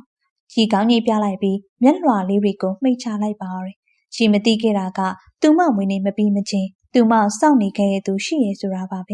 ဲသူက12 နာရီ10 မိနစ် သူမိုက်မွေးနေ့ကုန်လွန်သွားမှာပဲထိုနေရာကနေလှည့်ပြန်သွားခင်ရပါသူမအတွက်ပြင်ဆင်ထားတဲ့အရာတွေကိုသူမမမြင်လိုက်ရတာတော့စိတ်မကောင်းပြီဇပွဲပေါ်မှာကြံနေတဲ့အနီးနှင်းစီလေးတစ်ပွင့်ကတော့အထီးကျန်စွာဖြင့်နှင်းစီတစ်ပွင့်ရဲ့အထိပ်ပဲကရှင်ထဲမှာမဲမဲရှိတယ်တဲ့ဖြူစင်သွဲရဲ့ကားကအထွတ်မြတ်တွေရဲ့ကုမ္ပဏီကားပါကင်မှာထိုးရသွားလေကားပေါ်ကဆင်းသည်နဲ့သူမကပတ်စံအိတ်ထဲကဖုန်းကိုထုတ်ပြီးနံပါတ်တစ်ခုကိုနှိပ်လိုက်တယ်ဟယ်လိုမမီတွဲရောက်ပြီနော်တွဲပါတာပဲကြည့်စီစဉ်လိုက်မယ် CEO ရဲ့ဖုန်းနံပါတ်လည်းတွဲစီမှာရှိပါတယ်ဟုတ်မမေသူမဖုန်းချပြီးသည်နဲ့ကုမ္ပဏီထဲသို့ဝင်ခဲ့လိုက်လေသူမဒီကိုရောက်လာအကြောင်းရင်းကဗတာကင်မှာသူမမိဘရဲ့မင်္ဂလာနှစ်ပတ်လည်ပွဲအတွက်အလုပ်လာအချင်းမှာသူမကုမ္ပဏီထဲဝင်လာခဲ့ပြီးလမ်းချိုးတစ်ခုကိုအရောက်မှာပဲဝေဟင်းရဲ့ဇနီးကိုလူတစ်ယောက်နဲ့အတူမြင်လိုက်၍သူမချစ်ချင်းမဲ့အကွယ်မှာရှက်လိုက်လေထိုလူကနေအောင်ကြီးရဲ့ပခုံးကိုဖိကင်ပြီးနေရံမှာတွန်းကတ်ထားတာကြောင့်ပါဒါဘာလို့တာလဲ boss မနေ့ကငါမင်းကို12နာရီထိုးတဲ့အထိစောင့်နေခဲ့တာဟမ်မင်းကစီကိုလာမေးထင်ခဲ့ပြီလား boss ကိုချီအစနေရပြောခဲ့ပါရဲ့စီစဉ်ထားသမျှဖြတ်လိုက်ပါလို့ချီမင်းလည်းရိပ်မိမှာပါမင်းပေါ်ထားတဲ့ငါစိတ်ကို boss ဒါလူသွားလူလာလမ်းကြည့်ပါချစ်ကိုခုလိုမလုပ်ပါနဲ့မင်းစကားလမ်းကြောင်းမလွှဲနဲ့ငါမင်းကိုပွင့်ပွင့်လင်းလင်းပဲပြောမယ်ငါမင်းကိုချစ်တယ်ရှင်စားတွေ့ကြတဲ့သဘောကျခဲ့မိရမဖြစ်နိုင်ဘူး boss ချစ်ကိုလာချစ်လို့မရဘူးဘာလို့ချစ်လို့မရလဲထိုစကားကိုကြာတော့ဖြူစင်သွေးကသူမလက်ထဲကဖုန်းကိုအမြန်ဖွင့်၍ဖုန်းနံပါတ်တစ်ခုကိုနှိပ်လိုက်လေဘာလို့လဲဆိုတော့ချီကသူမဘာမှမပြောရသေးခင်မှာပဲ boss တန်ဖုန်းဝင်လာ၍သူမစကားစပြတ်တောက်သွားရလေဟယ်လို CEO လားရှင်ဟုတ်ပါတယ်ကျမဖြူစင်သွေးပါပွဲတစ်ခုအဖို့အတွက်ရှင်တို့ကုမ္ပဏီရောက်နေပါအဲ့ဒါကျမဘယ်ကိုလာရမလဲဟုတ်ကဲ့လေးရွာတက်ခဲလိုက်ပါအဲ့မှာကျွန်တော်ရုံခန်းရှိပါတယ်ဟုတ်ကဲ့ပါဖုန်းရှာပြီးတင်းနေအထွတ်မြတ်ကချီအားကိုမင်းကိုဒီတစ်ပတ်စမ်းဒေးထိအချိန်ပေးမယ်အဲ့ဒီနေ့ကျရင်ကိုမင်းနဲ့စကားအေးစေးပြောချင်တယ်မင်းစီအဖြူလည်းကြားချင်တယ်ထို့သို့ပြောပြီးသူလည်းရှိရှိကနေထွက်လာခဲ့လိုက်တယ်ကြီးရတဲ့လက်ရှိအခြေအနေကိုအတော်လေးစိတ်ညစ်သွားရတယ်သူမအရင်ကတွေးထားခဲ့ဘူးတလို့မျိုးဆုံးဖြတ်ရတော့မှလားဖြူစင်သွဲတယောက်ကတော့ဝေဟင့်ကိုအထိနာစေဖို့အတွက်လက်နက်တစ်ခုကိုတွေးလိုက်ရပြီးမို့နှကန်းကိုတွန့်ချိုးပြီးကောက်ကျစ်စွာပြုံးလိုက်လျော်တယ်ဝေဟင့်ချီတွက်အမတ်တရားလက်ဆောင်တွေဝယ်ပေးခြင်းပြီးမြတ်သူရနဲ့အတူလက်ဝဲရတနာဆိုင်တစ်ဆိုင်ကိုရှောင်းလာတယ်သူကငါ့ကိုကူရွေးပြီးစမ်းပါကွာဆန်းရှိုင်းလေးနဲ့လိုက်ဖက်မှလေးရှာပြီးစမ်းပါမင်းကသူ့ကိုဘာဝယ်ပြီးချင်တာလဲငါသူ့ကိုဖူရှိန်တကားမှမဝယ်ပေးဘူးဖူရှိန်ဝယ်ပြီးရင်ကောင်းမယ်ပြီးရင်သူ့ရှည်ချင်းဝတ်လေးမှာငါကိုယ်တိုင်ဝတ်ပေးမယ်ဆန်းရှိုင်းလေးလည်းအရန်ပျော်သွားမှာငါကသူ့ပြောရင်ကျင်းနေနေရတာငါတူမချစ်တဲ့မင်းရဲ့အချစ်ကတော့ပြိုင်ဆန်းရှားပဲပြောပြီးမြတ်သူရကဖူချင်းတွေထည့်ထားတဲ့မှန်ကောင်းနာစီသွားပြီးအထဲထဲကိုငုံကြည့်ရင်မှကလာဘာရွှန်နဲ့ပင့်ကလိုချီချင်းလေးကိုလက်ညှိုးထိုးကဒီဖူချင်းလေးပေးပါလူတစ်ယောက်ကသူ့ထက်အရင်ဦးသား၍မြတ်သူရရောဝင်းဟင်ကပါသူ့ကိုမော့ကြည့်လိုက်လေဒါအကိုတို့ရင်တွေ့ရငါညီထိုလူငယ်ကဝင်းဟင်ကိုမြင်တော့ချစ်ရဲ့ဦးလေးပဲကျွန်တော်ရှိရဲ့အလုပ်ရှင်မှာအထွတ်မြတ်လို့ခေါ်ပါရဲ့ဟူ၍သူ့လက်ကိုကမ်းပေးလာလေမြတ်သူရကဘာပြောနေရလဲသူကမြတ်သူရမင်းသားနေသူအခုလိုတောင်းလိုက်တာကသူ့ရဲ့လက်မှာချီနဲ့စင်တူနိုင်လေးကိုဝတ်ထားလို့ပါဝင်းဟင်မှာတွေးရဝမ်းသာပါဟုတ်ကဲ့ဒီဖူချင်းကဘသူ့အတွက်လဲဆန်းရှိုင်းလေးအတွက်ပါရှင့်ကိုပြောရမလားအဲ့ဒါဆိုလည်းအကိုပဲယူလိုက်ပါကျေးဇူးပါပဲပြီးတော့အကိုနဲ့တွေ့ခဲ့အကြောင်းသူမသိပါစေနဲ့ဟုတ်ကဲ့ရပါတယ်အထွတ်မြတ်ကသူ့ရှိရနေအေးအေးလူလူထွက်သွားပြီးတခြားပစ္စည်းတွေလိုက်ကြည့်နေပြီမဲ့ဝေဟင်ကတော့အသက်မဲ့သွားခဲ့ရတယ်စိတ်နဲ့ကိုယ်နဲ့ကလည်းတနေရာစီရောက်သွားသလိုပါပဲဝေဟင်မင်းဘာလို့ဘာမှမပြောလိုက်တာလဲ तू ကဘာမှပြန်မဖြေပဲခုနဖောလီကလာပါပုံလေးနဲ့ဖူချင်းလေးကိုပဲယူကငွေမြင်မြန်ရှင်းလိုက်ပြီးဆိုင်ထဲကနေထွက်ခဲ့လိုက်တော့တယ်ဝေဟင်မင်းမဖြေတော့ဘူးလားမြတ်သူရကသူ့မဖြေမချင်းနောက်ကနေလိုက်မင်းနေလေသူ့အလုပ်ကလူလွတ်ကိုမှအလုပ်ခန့်မှာမို့လို့ तू ကသူ့ကိုယ်သူအပြိုလို့ပြောပြီးအလုပ်ဝင်ထားတာဟုတ်ပြီအဲ့ဒီငါလက်ခံတယ်ဒါပေမဲ့မင်းကိုဦးလေးလို့ဘာလို့ပြောရလဲတခြားပြောစရာအများကြီးပါကွာ तू ကအခုမှ10ကျော်သက်ပဲရှိသေးတာလေ तू ဘာအောင်မှလည်းရှည်ရှည်ဝေးဝေးစဉ်းစားနိုင်ရှာမှာမဟုတ်ဘူး तू ပါစက်တည်းရှိအောင်ပြောလိုက်တာပဲနေမှာပါမင်းဘာမှမခံစားရဘူးလားမင်းစိတ်မတူဘူးလားဦးလေးဖြစ်တဲ့ငါတော့မှငါတူမစိတ်တူနေအောင်စိတ်တူစရာဘာရှိလို့လဲကွာမင်းတို့ဘာမှသွားပြောဖို့မစင်စားနဲ့မင်းပြောလိုက် तू စိတ်ညစ်သွားရမှာစိတ်လဲဆင်းရဲပြီးသူ့ကိုယ်သူအပြစ်တင်နေလိမ့်မယ် तू စိတ်ဆင်းရဲမှငါမလို့ချင် အဲ့လိုသာဆိုရင်ငါမင်းကိုခွင့်လွှတ်မှာမဟုတ်ဘူးမင်းမျက်ခွက်နဲ့ငါလက်သေးမိတ်ဆက်သွားမိမယ်ဟာဝေဟင်ကသူ့ကိုဗလိုင်းကြီးမှန်မဲသွား၍မြတ်သူရာကကောင်းကုန်ရင်သူ့နောက်ကနေမပြေးရုံတမင်လိုက်လာကသူ့ကားတဲ့ဝင်ထိုင်လိုက်လေသူ့စိတ်ထဲမှာတော့မရထိထားစံနဲ့ငါတွေ့နေရဲ့ဟူ၍အထုံမျက်နဲ့တွေးခဲ့ပြီးနောက်ပိုင်းသူ့အနေနဲ့ဆန်းရှားလေးကိုအပြစ်မမြင်တော့ညာသူ့စိတ်မှာတော့မတင်မကြကြီးဖြစ်နေတော့ပြီမြတ်သူရပြောသလိုတခြားပြောစရာတွေအများကြီးရှိတဲ့ကြားကဘာလို့ဦးလေးလိုပြောရတယ်မသိပြီးတော့အစင်တူနာရဲ့ကိစ္စကလည်းရှိနေသေးရဲ့ဆန်းရှားလေးကအချစ်ကြောင့်လည်းမသိပဲသူနဲ့ဘူးမသိဘာမသိလက်ထပ်ခဲ့ရတာမို့အခုကြမှာသူ့အချစ်ကိုတွေ့သွားတာလားမပြောတတ်ချီဦးသူမအခန်းထဲဝင်လာပြီးဂရီချင်းကြီးမှခြေချထိုင်နေတော့သူ့ဘေးနာသို့ရောက်လာလေရဲ့ဦးနေမကောင်းလားဟင်ကောင်းပါရဲ့ဘာဖြစ်လို့လဲဦးဝမ်းညစာမစားလို့လေဒါမှမဟုတ်ထမင်းမစားခြင်းလို့လားထမင်းမစားခြင်းဘာစားမလဲချီပါလို့ပေးရမလဲကိုဘာမှမစားခြင်းမအောင်ဦးတခုခုဖြစ်နေရလားဟင်ရှင့်ကိုပြောပြလေအလုပ်ကိစ္စလားလူမှုရေးလားဆန်းရှားလေးကကို့ကိုစိတ်ပူနေရလားဒါပေါ့ဦးရဲ့စိတ်ပူလို့မရပေါ့စိတ်မပူရင်ဘာလို့အခုလိုမျိုးမင်းနေမှာလဲဦးကသူမကောင်းလေးအားကျင်နာစွာအုံမိုးကန်လိုက်ပြီးနှစ်ဖူးလေးကိုအနံပေးလာလေကိုဆန်းရှားလေးကိုပြီးကြရှိတယ်ခဏလေးနော်ပြောပြီးဦးကနေရာကနေထထွက်သွားပြီးမန်တင်ကွန်အန်ဆွဲတေကဘူးလေးတစ်ခုကိုယူကသူမထံသို့ပြန်ရောက်လာလေဒုနောက်သူမရှိမှဒူးတစ်ဖက်ထောက်ထိုင်ချပြီးသူမခြေထောက်လေးကိုအသာဆွဲယူ၍သူ့ဒူးပေါ်သို့တင်လိုက်တယ်ဦးမဟုတ်ပါဦးအချစ်ကိုမော့ကြည့်ပြီးပြုံးပြလိုက်ရည်ထင်ထားတဲ့အတိုင်းပါပဲဦးကသူမခြေချင်းဝစ်လေးမှာဖူချင်းလေးတစ်ခုဆင်းမြန်ပေးလာလေဘာအတွက်ပြရလဲဦးဘာအတွက်ရေလို့မရှိပါဘူးဒီတိုင်းပဲဆန်းရှိုင်းလေးကိုချစ်လို့ဆန်းရှိုင်းလေးကိုမျက်နှာလို့ဒီတိုင်းလက်ဆောင်ပေးရပါဦးကချစ်ကိုအရန်ချစ်တာပဲလားပြောပြလို့တော့မတက်ပါဘူးကလေးယာစားတွေ့ကလေးကဟော်ရီပေါက်စနာလေးကကို့အာယုံနေရောကိုယ့်ရဲ့နှလုံးသားကိုရောတိမ့်ပိုင်စိုးမိုးသွားတာချီကမျက်ရည်ကြီးလေးတွေဝှေ့တည်နေသောမျက်ဝန်းတွေနဲ့သူ့ကိုစိုက်ကြည့်လာပြီးမှသူ့ဘာနှစ်ဖက်ကိုကန်ပြီးနှစ်ဖူးကိုနမ်းလာ၍သူခဏတော့ကြောင်အသွားရလေရဲ့ကလေးဘာလို့နမ်းတာလဲအကြောင်းပြချက်ပေးဖို့လို့လားဒါမှမဟုတ်မနမ်းစီခြင်းလို့လားမဟုတ်ဘူးသူချစ်ချင်းပဲထိုင်ရကားထားပြီးသူမအဘေးမှာဝင်ထိုင်ကားလက်ကလေးနှစ်ဖက်ကိုဆွဲယူလိုက်တယ်ကိုကဘာလို့မနမ်းစီခြင်းရမှာလဲဖြစ်နိုင်နေတိုင်းတော့နမ်းစီခြင်းတည်းအဲ့ဒါဆိုရင်ကြီးကဦးရဲ့ဆန္ဒကိုဖြည့်ဆည်းပေးမယ်လေဘလို့အခုဘာပြောလိုက်တာဦးကနေတိုင်းနမ်းစီခြင်းနေတိုင်းနမ်းမယ်လို့တကယ်တော့တီးထားရင်တော့ကလေးအင်းပါဆိုကိုဘာပြောရမလဲတော့မသိတော့ကိုရမ်းဝမ်းတာပဲကလေးရာဦးကသူမကိုလေးအားသူ့ရင်ခွင်ထဲသို့တင်းကျပ်စွာထွေးပွေလာလေဒီစကားလေးတစ်ခွန်းကသူ့ရင်ထဲကအဆိုင်ခဲတွေကိုခြေဖြတ်နိုင်နေဆိုရင်တတိအပြင်မှာဧည့်သည်ရောက်နေပါသူ့အတွင်ရေးမှုကဖုန်းကနေတဆင်ပြောလာခြင်းပဲဘာတူလဲမဖြူစင်သွဲပါဝင်ခဲ့ခိုင်းလိုက်နော်ဟုတ်ကဲ့ခဏကြာတော့ဖြူစင်သွဲကသူ့ရုံကန်ထဲသို့ဝင်လာလေမတွေ့ရကြပြီနော်ပြောရင်လည်းသူမကသူ့စပွဲရှိကခေါ်မှဝင်ထိုင်လိုက်တယ်ဘာကိစ္စရှိလို့လဲအထွေထူးမဟုတ်ပါဘူးဖိတ်စာလားဖိတ်အန်ကီကငါ့ကိုပြောထားပါတယ်သူတို့မင်္ဂလာနှစ်ပတ်လည်ပွဲရှိရဲ့တဲ့အဲ့ဒါလားဆိုပါတော့အဲ့ဒါပြင်တခြားရေးကြီးတဲ့ကိစ္စပြောကြရှိသေးတယ်ပြောပါဦးကျမတို့ပွဲအတွက်အလုပ်သွားအပ်တဲ့ကုမ္ပဏီကရှင့်မိန်းမအလုပ်လုပ်နေတဲ့ကုမ္ပဏီလေကျမအဲ့ဒီကိုသွားရင်လည်းရှင့်မိန်းမနဲ့အဲ့ဒီကတတိရဲ့ကြည်နူးပွဲမြင်ကွင်းလေးကိုမြင်ခဲ့ရတယ်ဘာသူကရှင့်မိန်းမချစ်ခွင့်ပန်နေတာရှင့်မိန်းမလည်းလုံးဝမငြင်းဘူးနော်မလက်ဖြန်ကြအဖြစ်ပြီးမှာတဲ့မင်းကအပူရီလာမပြောနေဖြူစင်သွေးမင်းပြောတယ်လို့လုံးဝမဖြစ်နိုင်အဲ့ဒါတော့ရှင်စောင့်ကြည့်နေလိုက်ပေါ့ကျမကစေတနာနဲ့သတိလာပေးရတော်တာရှင်လင်ကြီးရာထူရနေမှာဆိုလို့မင်းပါဇက်ကိုပိတ်ထားမင်းကစနေကိုစော်ကားပိုင်ခွင့်မရှိဘူးမင်းထက်ပြောရင်ငါဘယ်မျက်နှာမှာထောက်မှာမဟုတ်ဘူးနော်ဖြူစင်သွေးကထိုင်ရကထိုက်ရလိုက်ပြီးအဲ့လောက်ထိဖြစ်ပြမနေပါနဲ့ဝင်ဟင်ရှင်လက်ခံတာလက်မခံတာကျမစိတ်မဝင်စားကျမစေတနာနဲ့လာပြောပြတာရှင့်မိမအချိန်မီထိန်းလို့ရအောင်လို့တသက်လုံးကထိန်းသိမ်းလာရှင့်သိက္ခာတွေပြက်ကြီးကုန်ပါဆိုလို့ကျမပြောချင်တာအဲ့ဒါပဲကျမသွားမယ်ပြောပြီးဒီနေ့ဖြူစင်သွဲကသူရှိကနေခြာကနေလှည့်ထွက်သွားပါအောင်ရယ်သူစပွဲပေါ်ကဖုန်းကိုဆွဲယူပြီးကြီးမသိအောင်ယူထားခဲ့တဲ့အထွတ်မြတ်ရဲ့ဖုန်းနံပါတ်ကိုနှိပ်ဖို့လက်ရွှေလိုက်မိတယ်ဒါပေမဲ့သူအတော်တွန့်ဆုတ်နေခဲ့တယ်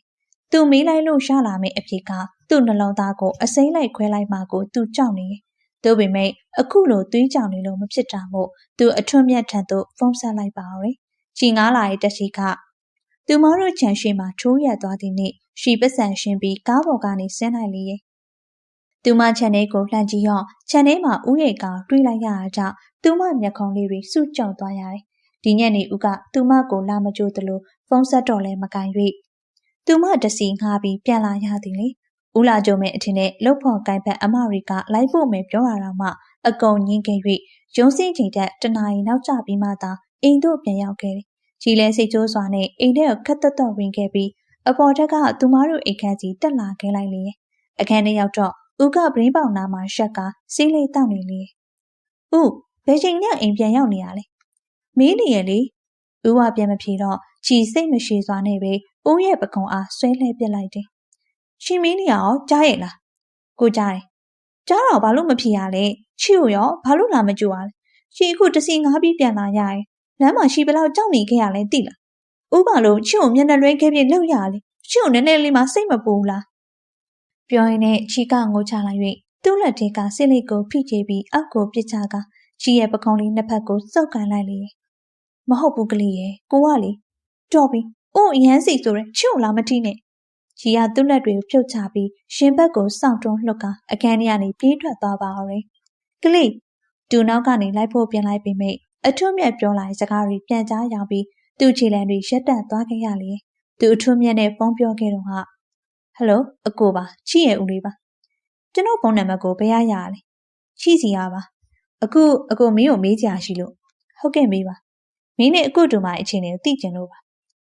နားနေဖနာဖွားနေနာပါအကိုတူမကျွန်တော်ချစ်မိနေရပါသူ့ကိုလည်းပြောပြပါပြီမနှက်ပြန်ကြရင် तू ကမင်းကိုအဖြေပြီးတော့မှဆိုအကိုဘလို့သိရလဲမဟုတ်မှချီပြောပြထားလား तू ကအကိုတိုင်ပင်ထားလားအကိုမီးတော်ပဲဖြေပြီးပါလားဟုတ်တယ်ကိုမနှက်ပြန်ကြရင်ကျွန်တော်ချီကအဖြေပြီးတော့မှဘလို့အဖြေဖြစ်မလဲတော့မသိသေးဘူးအော်အင်းမအကိုကတေချာသိကျင်လို့မေးကြည့်တာသူ့ကိုဘာမှသွားမမိနဲ့နော်ဟုတ်ကဲ့ပါအကိုသူ့အတွေးဆုံးသည်နဲ့မျက်နှာကိုဖိပို့လိုက်ပြီးကရင်စီလာကခြေပြေးလက်ပြေးလဲချလိုက်လေမနှက်ပြန်မှာသူ့ဘာတွေကြုံလာရမလဲမသိချင်စမ်းချိုင်လေးသာသူ့ကိုထားခဲ့သူ့ဘဝသူ့နှလုံးသားတွေကတစားစီကျိုးပဲပြက်စီးသွားတော့မှသူဖြစ်နိုင်အချိန်တွေကိုဒီမှာပဲရထားလိုက်ခြင်းပြီးတော့တာပါပဲဒီနေ့ဥကိုစိတ်ဆိုးနေရနေပြီခြေအခန်းထဲမှာမအိပ်ပဲအိမ်ကူတော်ကြီးနဲ့သွားအိပ်ခဲ့တယ်ဦးကသူမကိုလာချော့မယ်လို့ထင်ထားပြီးမြဲလေထင်တယ်လို့ဖြစ်မလာခဲ့ချင်ဦးကသူမှားပြီးဘာလို့ချီကိုလာမချော့ရလဲ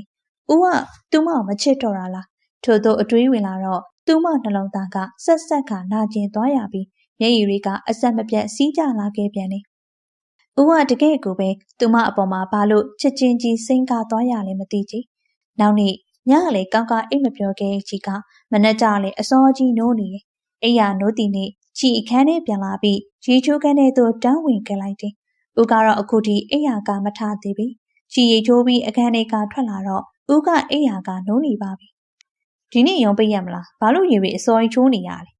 ဘာလို့ရေတွေအစောကြီးချိုးနေရလဲသူမအတွေ့အထိနဲ့ဥကမေးလာတယ်တွားစရာရှိလို့ဘဲလေဘဲနေနေပေါ့ဦးကချစ်ကိုဂယူးဆိုင်တာမှမဟုတ်တာဘာလို့မေးနေသေးလဲရှီကဂျူးဆက်ဆက်ဆို၍ဘီယိုရဲကအဝိဇ္ဇာတစ်စုံကိုထုတ်ယူလိုက်လေကိုစီကိုပြန်လာမယ်မလားရှီကသူ့စကားအတိတ်ပဲကိုနားမလဲဟန်နဲ့သူ့ကိုလှည့်ကြည့်လာလေဥပါကိုဆိုလိုရလေချီကဒီကိုပြန်မလာလို့ဘယ်ကိုသွားရအောင်မလဲဝင်းဟင်သူမထံသွားလိုက်ပြီးသူမကိုလေးအားဆွဲဖက်လိုက်လေကိုစီပြန်လာပြီးကိုပြီးမှပဲနေမယ်မလားဟုတ်တယ်မလားကလေးရှီကသူ့ကိုတွန်းဖန်လိုက်ပြီးမှမနေ့ကကိစ္စအတွက်ဦးကိုစိတ်ဆိုးမပြေသေးဘူးကိုချော့မယ်ကိုချော့ပါမယ်ကိုစီတော့တေချာပေါက်ပြန်လာပြီးကိုပြီးမှပဲနေပေးပါကလေးကိုတောင်းဆိုပါမနေ့ကတည်းကချော့ခဲ့တဲ့နယ်လို့မထင်ဘူးလားကလေးရှီအစားတော့ဦးကိုအားလုံးဝန်ခံရှင်းပြခဲ့ပြီးသူမနဲ့ဘော့ဂျာကနားလည်မှုတွဲနေရကိုရှင်းလိုက်ဖို့ပါဒါပေမဲ့အခုချီရဲ့စိတ်အခြေအနေကဦးနဲ့စကားပြောဖို့နေနေတာဦးရဲ့မျက်နှာကိုပင်မကြည့်ချင်ဒါကြောင့်ဦးကိုဘာမှပြောမနေတော့ဘဲအဝိစားမြမြဝတ်ပြီးမျက်နှာကိုနှုတ်ရည်သာလင်း၍နှကန်းဒီပပဆိုးကအခန်းထဲကထွက်လာခဲ့လိုက်တော့တယ်။ကြံနေခဲ့တဲ့ဝင်းဟင်ကတော့နိုင်ပိုင်းအတွင်းမှာသူ့ဘဝကတခုခုပြောင်းလဲသွားမလားဆိုရဲစိုးရိမ်စိတ်သာကြီးစိုးနေခဲ့လေ။သူနောက်ကနေလိုက်သွားတင်လားဒါမှမဟုတ်အိမ်မှာပဲသူမပြန်အလားကိုစောင့်နေရမလား။ဘော့စ်နဲ့ချိန်ထားတဲ့ဆိုင်ကိုရောက်သွားတော့ဘော့စ်ကသူမထက်အရင်ကြိုးရောက်နေလေရဲ့။သူမမြင်တော့ဘော့စ်ကနေရာကနေလက်လန်းပြိုင်ချီလဲသူ့စီတန်တန်မမတ်သွားလိုက်ပြီးသူနဲ့မျက်နှာချင်းဆိုင်မှာဝင်ထားလိုက်တယ်။ရောက်နေရကြပြီလားဘော့စ် မကြသေးပါဘူးမနှက်စာစားခဲ့ပြီလားမစားခဲ့ရသေးဘူးဘာစားမလဲကိုမှာပြီးမယ်ဘော့ချီအလုပ်ထွက်တော့မယ်ဘာလို့လဲကို့ကိုစိတ်ဆိုးလို့လားကို့ကိုလက်မခံနိုင်လို့လားအဲ့ဒါဆိုရင်အလုပ်ထွက်ဖို့မလိုပါဘူးချီသူမစပွဲပေါ်တင်ထိုင်သူမလက်ကလေးတွေကိုခက်တင်းတင်းဆုပ်လိုက်ပြီးမှချီကဘောထင်ထားသလိုအပြိုမဟုတ်ဘူးဟောကိုကအဲ့ကိစ္စနဲ့ပတ်သက်ပြီးစမ်းစက်တိမဖြစ်တတ်ပါဘူးဘာပြောနေရလဲဘောချီပြောတာချီကအပြိုမဟုတ်ဘူးအိမ်အောင်တယ်လို့ချီကိုမနောက်ပါနဲ့တကယ်ပြောနေရပါချီအိမ်အောင်ကြတာလပိုင်းလောက်ရှိပါပြီချီအလုံးမဝင်ခင်ကြတဲ့ရပါချီကိုလိမ့်လဲပြီးအလုံးရှောင်မနေတရားစွဲကျင်လဲရပါတယ်လျှော်ကြေးပေးဆိုလဲပေးပါမယ်ချီတကယ်ပြောနေရလားတကယ်ပါချီအမျိုးသားတခြားသူမဟုတ်ပါဘော့ကိုပြောပူတဲ့ချီရဲ့ဦးလေးဆိုတဲ့သူပါဟာချီတောင်းပန်ပါရဲ့ဘော့ဟာသွားပြီတကယ်ကိုသွားပြီကွာမင်းချီတော့ကချီချင်းရသူငါနဲ့အတူလူဝယ်ခဲ့တာအဲ့ကလေးကမင်းကိုသူ့ဦးလေးဆိုပြီးငါနှုတ်ဆက်ခဲ့သေးရဲ့ရှင်ပြီးတော့မနေ့ကလည်းသူငါ့ကိုဖုန်းဆက်သေးမင်းနဲ့ငါကြောင်မေးလို့ငါလည်းအမှန်တိုင်းပဲပြောလိုက်တယ်အခုမင်းငါစီလာတော့လဲသူသိရဲ့သူမင်းကိုဘာမှမမေးဘူးလားချီငယ်ထိတ်တက်တဲ့ကိုမိုးကြိုအပြစ်ခံလိုက်ရတယ်လို့ပဲဦးကအားလုံးသိနေခဲ့ရပဲဦးဟာချီကိုဘာမှမပြောဘူးဦးကဘာလို့အခုလိုမသိဟန်ဆောင်နေရတာလဲသူမင်းကိုမမေးရလို့နေမှာပေါ့ချီချက်ချင်းပဲဆိုင်ထဲကနေပြေးထွက်လာခဲ့လိုက်တော့တယ်ဦးကအားလုံးကိုသိနေခဲ့ရတာမှသူမကိုဘာလို့ပွန့်ပွန့်လဲမမေးခဲ့ရတာလဲဦးကသူမကိုစိတ်ကသွားတာမဟုတ်ပဲစိတ်မကောင်းဖြစ်နေခဲ့တာအခုမှပဲဦးရဲ့စကားတွေကိုချီနားလေတော့တယ်ဦးကသူမကိုဆုံးရှုံးလိုက်ရမှတိတ်တိတ်လေးစိုးရိမ်နေခဲ့ရပဲတကယ်တမ်းမှားတာကသူမကိုယ်တိုင်ဖြစ်နေရတာမှဦးကိုစိတ်ဆိုးမိနေသေးတယ်ချီရတကယ်ရောမကောင်းတာပဲဝင်းဟင်းအိတ်ကန်ထဲမှာတောင်လျှောက်မြောက်လျှောက်နဲ့ကနာမငြိမ်ဖြစ်နေချီပြန်လာကိုမျှော်နေပြီးမိသူမကလုံးဝပေါ်မလာသေးပါချီရဲ့ရွေးချယ်မှုတွေထဲမှာသူကဦးစားပေးဖြစ်မနေမှာကိုသူအတော်ကြောက်နေမိရဲ့ချီသာသူ့ဘေးကထွက်သွားဖို့ရွေးချယ်လိုက်ရောအဲ့ချိန်ကျရင်လေသူမပျော်ရွှင်ဖို့အတွက်သူကရှင်ကွဲခံပြီးတေချာပေါက်လက်လွတ်ပေးဖြစ်မှာပါလေထိုချိန်စပွဲပေါ်ကသူ့ဖုန်းကပြီးလာပြီးသူ့ဖုန်းကိုကောက်ကြည့်လိုက်တော့ချီဆက်လာတာဖြစ်နေရဲ့ဟယ်လိုဆန်းရှာလေးဦးဘာဖြစ်တာလဲကလေးဘာလို့ငုံနေရလဲကို့ကိုပြောချီအခုဆေးရုံရောက်နေရဲ့ဟင်ဘယ်ဆေးရုံမှာလဲကို့မြင်မြန်ပြောသူဆေးရုံတီးရသည်နဲ့အိမ်ထဲကနေချက်ချင်းပဲပြေးထွက်လာခဲ့လိုက်တယ်သူ့စိတ်ထဲမှာဘာမှမဖြစ်စေဖို့သာဆွတောင်းနေခဲ့မိလေရဲ့သူဆေးရုံရောက်တော့ချီရှိရဲ့အခန်းကိုမေးမြန်းပြီးသူမထံအပြေးတစ်ပိုင်းနဲ့ရောက်လာခဲ့တယ်သူရောက်သွားတော့ကြီးရခလေးပေါ်မှာထိုင်နေပြီးဆရာဝန်တူကသူမတရားတွေကိုစီးထည့်ပြီးနေရဲ့ကလေးဦးသူနဲ့တွေ့သည်နဲ့ကြီးရငုံမဲမဲနဲ့လက်ဆန့်ပေးလာ၍ဝင်းဟင်သူမထံသွားကသူမကိုလေးအားပွင့်ဖက်ထားလိုက်တယ်ဘလို့ဖြစ်ရလဲကလေးရဲ့ကို့တီထားပြောစမ်းချီငားလာရဲ့ကား break out ပြီးမင်းနီဖြတ်မောင်းမိသွားတာအဲ့မှာတစ်ဖက်ကလာနေရဲ့ကားနဲ့တိုက်မိရမတီကောင်းမပြောက်ကောင်းကွာကို့ပြစမ်းဘယ်နာထိသွားနေလဲဦးကသူမကိုလေးအားစုံချီစံချီကြည့်လာလေဒီတိုင်းပုံးမဲ့သွားရုံမှာဘာမှကြီးကြီးမားမားမရှိပါသူ့ကိုဆေးထည့်ပေးထားပါအိမ်ပြန်ခေါ်သွားလို့လည်းရပါပြီဆရာဝန်ကကိုစားဖြေပေးလာခြင်းပဲကျေးဇူးတင်ပါတယ်ဆရာဝန်အခန်းထဲကထွက်သွားသည်နေ့ဦးဝကလေးမှဝင်ထိုင်ပြီးသူမလက်ကလေးတွေစုပ်ကိုင်းလာလေတော်ပါသေးရဲ့ကလေးရဲ့ကလေးသာတခုခုဖြစ်သွားရင်ကိုတော့ရင်ခွဲမှာပဲအခုကတကယ်ပဲဘာမှမဖြစ်တော့ဘူးလားနားရင်းနေရရှိသေးလားသူမကိုစိုးရိမ်စိတ်ကြီးစွာမင်းနေရဲ့ဦးအားချီစိတ်မကောင်းသလိုကြည့်ရင်မှဦးချီလုံးထုတ်ခဲ့ပြီဟမ်ဦးအားလုံးသိနေရတော့မှချစ်ကိုဘာလို့တကောမှမမေးခဲ့ရလဲကလေးသိသွားပြီလားဘော့ကအကုန်ပြောပြလိုက်တာချစ်ကိုမေးခဲ့တင်တာပေါ့ဦးရဲ့ဘာလို့ငါဦးလေးလို့ပြောခဲ့ရလဲဆိုပြီးရန်တွေးခဲ့တင်တာပေါ့ကိုကဘယ်တော့မှများကလေးကိုအပြစ်မြင်ခဲ့ဘူးလို့လဲကလေးကိုလည်းစိတ်မညစ်စေချင်ကလေးကမှကို့ကိုမချစ်ခဲ့တာအဲ့တော့ကလေးမှချစ်ရတဲ့သူတွေ့လာမျိုးဖြစ်လာကိုဘက်ကလက်ခံနိုင်မှုအားမွေးထားပြီးသားပါဦးစိတ်ထဲမှာချီရဖောက်ပြန်တဲ့မင်းကလေးလို့ထင်နေရလားဟုတ်လားမဟုတ်ပါကိုကကလေးအတွက်တွေးပြရပါကိုကကလေးကိုအညွန့်ချိုးသလိုဖြစ်ခဲ့တော့ကိုကအရာအားလုံးအလျှော့ပြီးဖို့ဆုံးဖြတ်ထားခဲ့လို့ပါအယူတကယ်အယူချီဘယ်တော့မှမဖောက်ပြန်ခဲ့ဘူးဦးပေါ်မှာစိတ်နေတာမဖောက်ပြန်ခဲ့ဘူးသိလားဦးကိုချီရဲ့ဦးလေးလို့ပြောမိတာကိုလည်းတောင်းပန်ပါရဲ့အဲ့လိုဖိလိုက်မိတာဒီလောက်ထိပြဿနာကြီးသွားမယ်လို့မထင်ထားခဲ့မိဘူးပြီးတော့ဘော့နဲ့ကိစ္စကိုလည်းချီအပြည့်ဖြစ်ဖို့အတွက်အလုပ်ပါထွက်လိုက်ဖို့စဉ်းစားပြီးသားအဲ့ဒီကြောင့်လေဘော့နဲ့သွားမတွေ့ခင်ဦးကိုအရင်ပြောပြဖို့ဆုံးဖြတ်ထားတာဒါပေမဲ့မနေ့ကဦးကချစ်ကိုပြစ်ထားလို့စိတ်ကောက်ပြီးဘာမှမပြောခဲ့ရ ကိုတောင်းမှန်ပါကလေးရဲ့ကိုတကယ်တောင်းမှန်ပါမနေ့ကကိုစိတ်တွေအရန်ရှုပ်ထွေးနေကြရကလေးနဲ့သူကနားရီစင်တူဝတ်တဲ့အခြေအနေထိဆိုတော့ကလေးကလည်းသူ့ပေါ်မှာစိတ်ရှိနေမယ်ထင်ခဲ့မိရစင်တူနာရီကလေးကိုသူ့ပေးထားတဲ့နာရီမျိုးကသူ့စီမှာလည်းရှိနေရလေကိုတကယ်တောင်းမှန်ပါရဲ့ကွာကိုခဏစိတ်လှော်သွားခဲ့မိရကို့ကိုဘလို့အဖြစ်ပေးခြင်းလဲရှီကသူ့လက်ကိုဆွဲယူပြီးလက်ပြန်ကိုသွားချွန်ချွန်လေးနဲ့ဖိကိုက်လာလေစက္ကန့်ပိုင်းလောက်ကြာကိုက်ပြီးတော့မှချီကသူ့ကိုလှုပ်ပေးလာပြီးသူ့လယ်ပင်ကိုတိုင်းဖက်လာလေချီရဲ့မရင်ကျက်တဲ့အတွေ့အကြောင်းဦးစိတ်စင်းရဲခဲ့ရရင်ချီတောင်းမှန်ပါရင်တော့ဦးစိတ်ကြပါဘော့စ်နဲ့ချီကြမှာဘာမှမရှိခဲ့ဘူးချီချိန်ထွယ်ပြီးအောင်ပြောရဲချီသာဦးပေါ်မှာဖောက်ပြန်ခြင်းနဲ့စိတ်ရှိခဲ့ချီအသေးဆုံးနဲ့တော်ကလေးဦးကသူမကိုလေးအသာဆွဲဖယ်လိုက်ပြီးအဲ့လိုရှောက်မကျင်နဲ့ကိုယုံတယ်ကလေးကိုပြေးဝယုံတယ်ဟုတ်ပြီလားဦးချီရလေဦးနောက်မှာပဲတသက်လုံးတွေ့ကန့်နေမှာတခြားဘယ်သစိမ်းနေပဲရှင်းရှင်းဦးကိုပဲထက်ခါရွှေးမှာ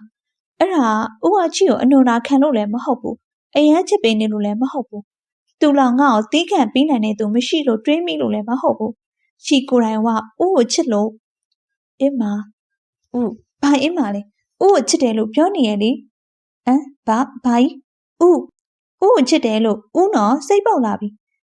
ကိုနားကြမမှတ်လို့ပါကလေးရဲ့ကိုချစ်တယ်ဟုတ်လားတကယ်လားကလေးတကယ်လားကိုနောက်နေရမဟုတ်ဘူးမလားနောက်နေရမဟုတ်ဘူးဦးကိုတကယ်ချစ်တာကလေးရဲ့ဦးကသူမကိုလေးအားသူ့ရင်ခွင်ထဲထွေးပွေလာလေကိုရမ်းပြောလိုက်တာကွာ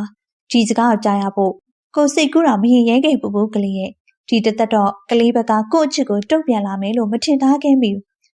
အဲ့ဒါကြောင့်ဦးကိုအယူလို့ပြောတာပေါ့ဦးကသူမကိုသူ့စီမှာဆွဲဖယ်လိုက်ပြန်တယ်ကိုကဆန်းရှားလေးနဲ့ပတ်သက်လာရင်အမြဲယူသွားတတ်တာပဲ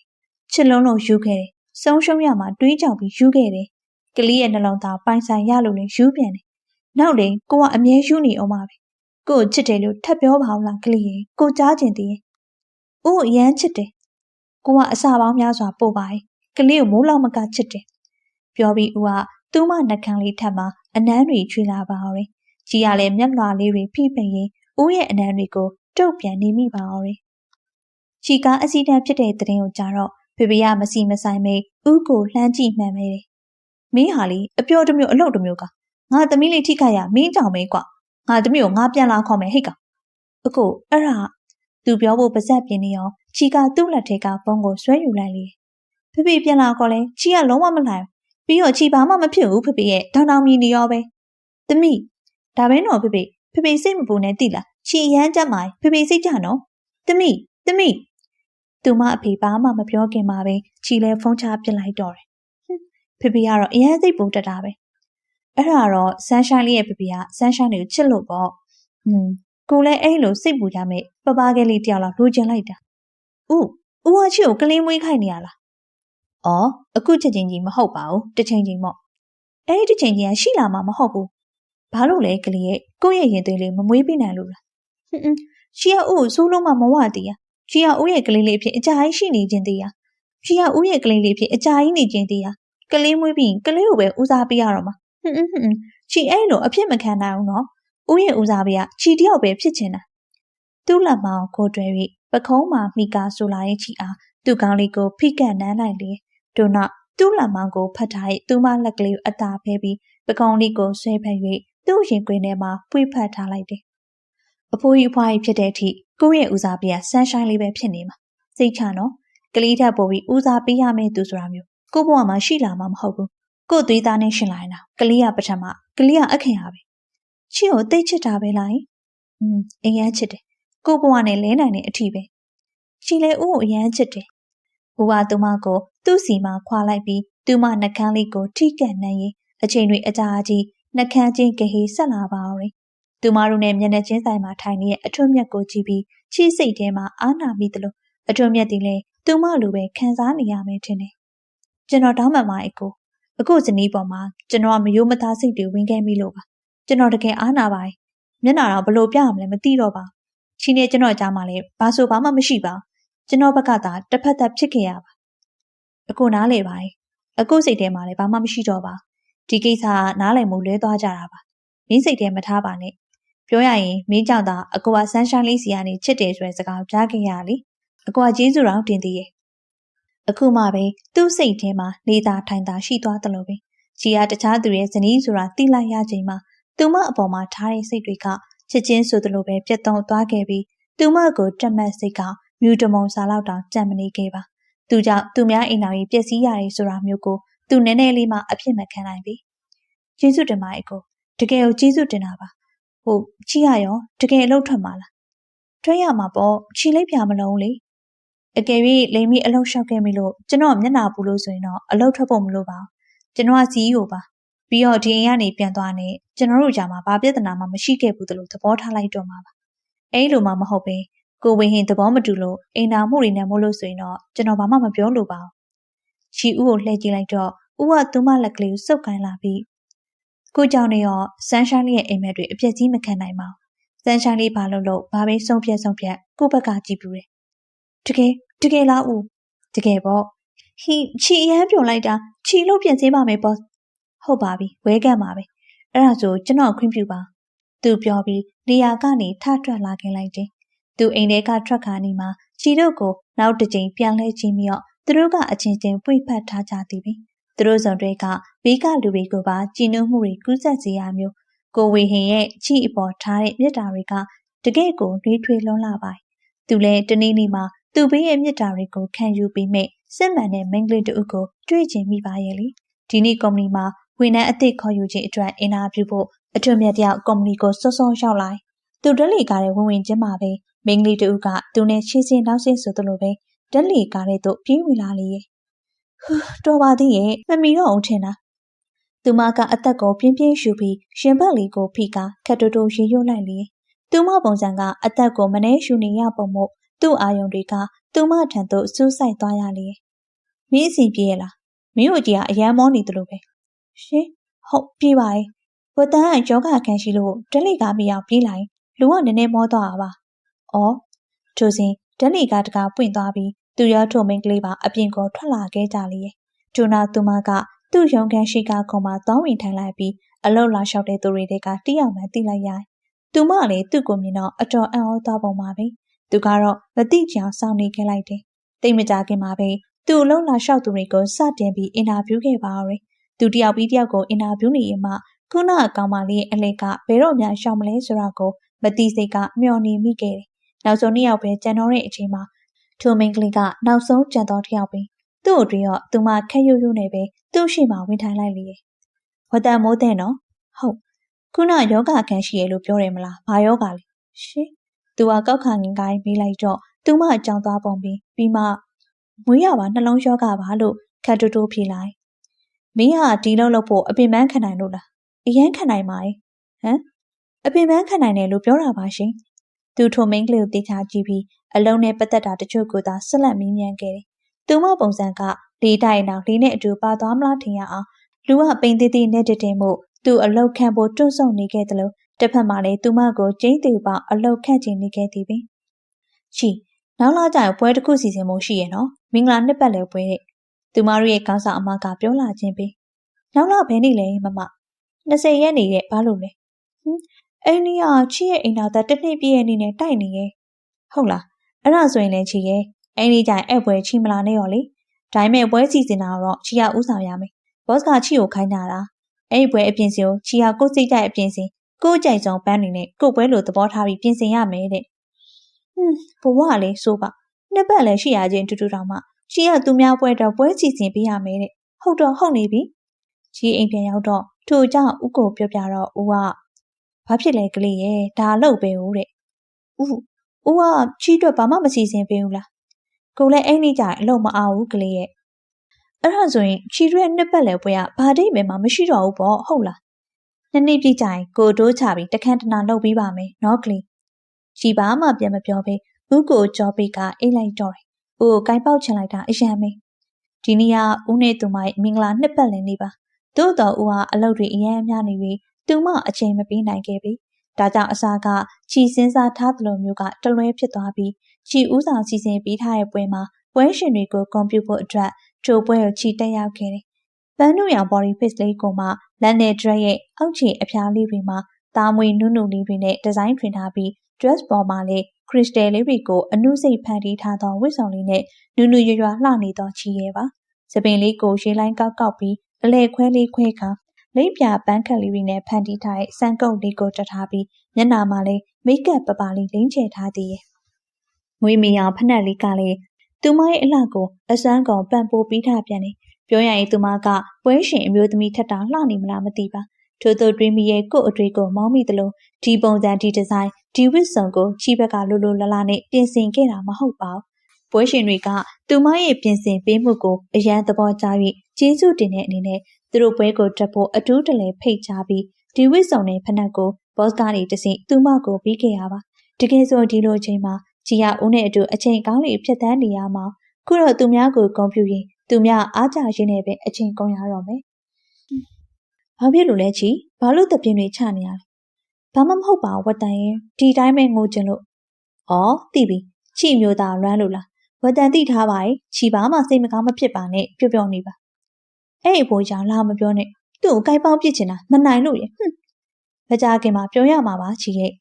ချီကိုနှစ်သိမ့်ပေးနေရင်မှဝတ်တန်စိတ်ထဲမှာသူမတရားရောက်ကြည့်နေရဲ့လို့ခံစားရ၍ခေါင်းမောကြည့်လိုက်စင်ပါပဲသူမတို့ဝိုင်းနဲ့တဝိုင်းကြော်မှထိုင်နေတဲ့ဘော့စ်ကသူမကိုလာကြည့်နေရပြီသူမနဲ့အကြည့်ချင်းစုံတော့ဘော့စ်ကအချက်ချင်းအကြည့်လွဲသွားလေထိုစဉ်ပိတ်ကားထက်မှဗီဒီယိုပေါ်လာ၍ဝတ်တန်ကချီကိုလက်တို့ပြီးမောကြည့်လိုက်စီရမို့ချီစိတ်ပြက်လက်ပြက်နဲ့ခေါင်းမောကြည့်လိုက်တော့သူမနဲ့ဦးတို့ရဲ့အမှတ်တရပုံလေးကိုအတစ်လောက်ထားတဲ့ဗီဒီယိုဖြစ်နေရပြီချီတဲ့အတော်နဲ့ထိုင်ရာကနေထိုင်ရမိလိုက်တယ်ကျိုကိုက်ဦးကပိတ်ကားနောက်ကနေမိုက်ကန်ကားထွက်လာတာမို့ချီနေရာကနေပြီးဦးထန်သူခက်ပြေးပြေးရှောက်သွားလိုက်တယ်ဦးကလည်းသူမတန်းရှောက်လာနေရင်မှ Happy Anniversary ပါကလေးကိုဘေးမှာရှိနေပြီလို့ကျေးဇူးတင်ပါတယ်ကလေးရဲ့နှလုံးသားကို့အပိုင်စားပြီးထိုင်အတွက်လဲကလေးကိုကျေးဇူးတင်ရပြီးပို့ပြီးလဲချစ်မြတ်လို့ရပါအစအနေဆုံးထိကလေးတယောက်တည်းကိုပဲချစ်ခဲ့ရဲဆိုတာတစ်သက်လုံးအတွက်ရှုံးပေးပါနောက်ထပ်ရတုအဆက်ဆက်များမှလေကို့ဘေးမှာရှိနေပြီပါအောင်အရန်ချစ်တယ်ကို့ရဲ့ချစ်မွားလေဦးရဲ့စကားဆုံးသည်နဲ့ဦးနဲ့ချီတို့လည်းတနေရာထဲမှာပဲစုံစည်းသွားခဲ့လေဦးဘယ်ကနေဘလို့သူမိုက်ကိုပိတ်လိုက်ပြီးမှကလေးအတွက်ကိုယ့်ရဲ့အစီအစဉ်လေးကိုကကလေးကိုအမြဲအလေးထားခဲ့သူပါကလေးရဲ့ကလေးရဲ့စိတ်ဆန္ဒအမြဲဦးစားပေးခဲ့ရပါဦးချီဝမ်းသာမျက်ရည်တွေကျလာရပြီးဦးရဲ့လေပင်ကိုတိုင်းဖက်လိုက်လေဂျိုကိုင်ဦးရဲ့နောက်ကျောဘက်ကနေသူမမိဘတွေကသူမတို့ထံရှောက်လာနေရကိုတွေးလိုက်ရတာမို့ချီဝမ်းသာအားရနေပဲပြပြနဲ့မမီထံသို့ပြေးသွားပြီးဖက်လိုက်မိပြန်တယ်ဝေဟင်ကလည်းသူမတို့ထံသို့ရှောက်လာပြီးချီရဲ့ပကုံးလေးဖက်လိုက်တယ်ပြပြနဲ့မမီသမီးစီလာတယ်လာရမှာပေါ့ကိုသမီးလေးကအဓိကမင်းသမီးဖြစ်နေတဲ့ပွဲမှာမမီတို့ကရှိနေပြရမှာပဲလေချီရန်ဝမ်းသာပဲဖွားဖွားတို့ရောရင်ဟိုးမှာမမေမီးဆက်ပြရာကိုလှမ်းကြည့်လိုက်တော့ဖွားဖွားနဲ့လီလီတို့မိသားစုကစပွဲတဝိုင်းမှာအတူထိုင်နေခြင်းမှသူမတို့ထံရှောက်လာကြလေရဲ့ရှိကိုပါသာစိတ်နဲ့ကိုမကက်၍ဖွားဖွားတို့ပင်တတိမထားမိကြ။ Happy Anniversary ပါတူလေးတငယ်ချင်းအေးပါကွာဖွားဖွားမိလျာအရန်လာတာပဲကွယ်ဖွားဖွားမမိပါဘူးသမီးပြော်နေရမယ်တော့ဖေဖေတို့အရန်ဝမ်းသာတာပဲအမြဲပြော်နေရမယ်နော်သမီးစိတ်ချပါကိုဒီနေရောင်ကြီးလေးအမြဲတောက်ပနေဖို့ကျွန်တော်တာဝန်ယူပါတယ်ဦးကသူမကောင်းလေးကိုအုံမိုးကန်ကာပြောလာခြင်းပြီမင်းကအကိုလို့မခေါ်သင့်တော့ဘူးပေါ့မင်းမသာငါတို့နဲ့အသက်သိမ့်မကွာဘူးဆိုငါတို့ကမင်းရောက်ခမိုင်ဟုတ်ကဲ့ပါအကိုဖေဖေဒီကောင်တော့စိတ်တွေဆိုပြီးမျက်နှာကြီးမှောင်ကုတ်သွားတော့ဖေဖေကိုကြည့်ပြီးကြီးသဘောတကျရဲမိလိုက်ပါကြီးလိုချင်တာဒီလိုမျိုးပျော်ရွှင်နှွေးထွေးမှုတွေပါပြီးတော့ဦးရဲ့အချစ်ဒါကတော့အထူးတလဲတတ်မှတ်ဖို့လိုတော့မယ်မချင်ပါသူမကမလိုချင်ရင်မှဦးကလုံလောက်တာထက်ပိုရဲ့အချစ်တွေမြတ်တာတွေအကျဉ်းတာတွေကိုသူမအတွက်တသက်တာပေးအပ်နေမှာမို့လို့ပါပဲပရိသတ်များရှင်ချစ်စနီးငယ်ဆိုတဲ့ဇလံလေးကတော့ပြီးဆုံးသွားခဲ့ပါပြီနားဆင်အားပေးခဲ့ကြတဲ့ပရိသတ်များအားလုံးကိုလည်းကျေးဇူးအထူးပဲတင်ရှိပါရှင်